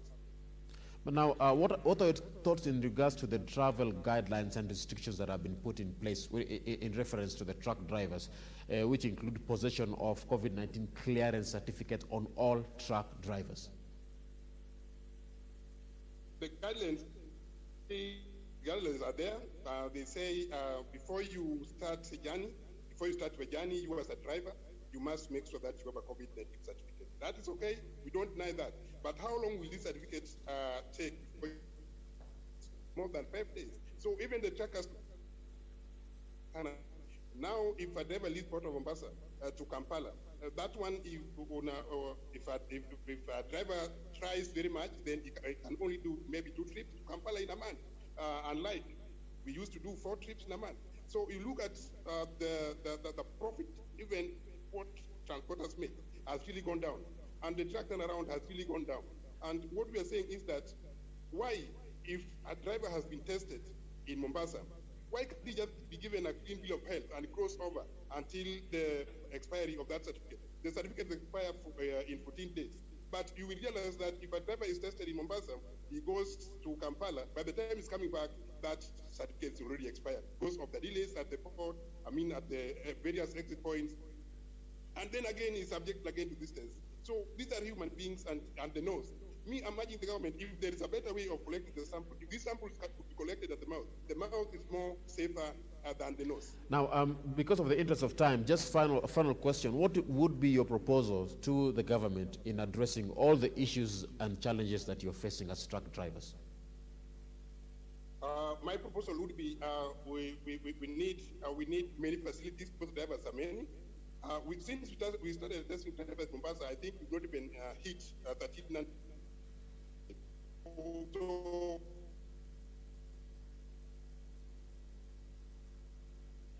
and now we are at 1,000. So it means that Dan buried it. So I'm asking the government of Kenya to consider having more facilities and more medical staff, so that these process of testing the driver can be expedited. 2, I'm also asking the government of Kenya to extend the period of validity of this certificate from 14 days to at least 30 days, so that these drivers do not get this risk of being tested several times. 3rd, my recommendation about the SGR is that I'm urging the government to consider practicing freedom of choice. You need freedom of choice. You don't need monopoly. All right. Thank you very much, Mr. Ombok, for your time. Thank you very much. All right, that is what brings us to the end of this show right on Good Morning Kenya. It has been a pleasure having you on board from the beginning till the end. May God bless you, and may God bless the work of your hands. My name is Ram Maguko.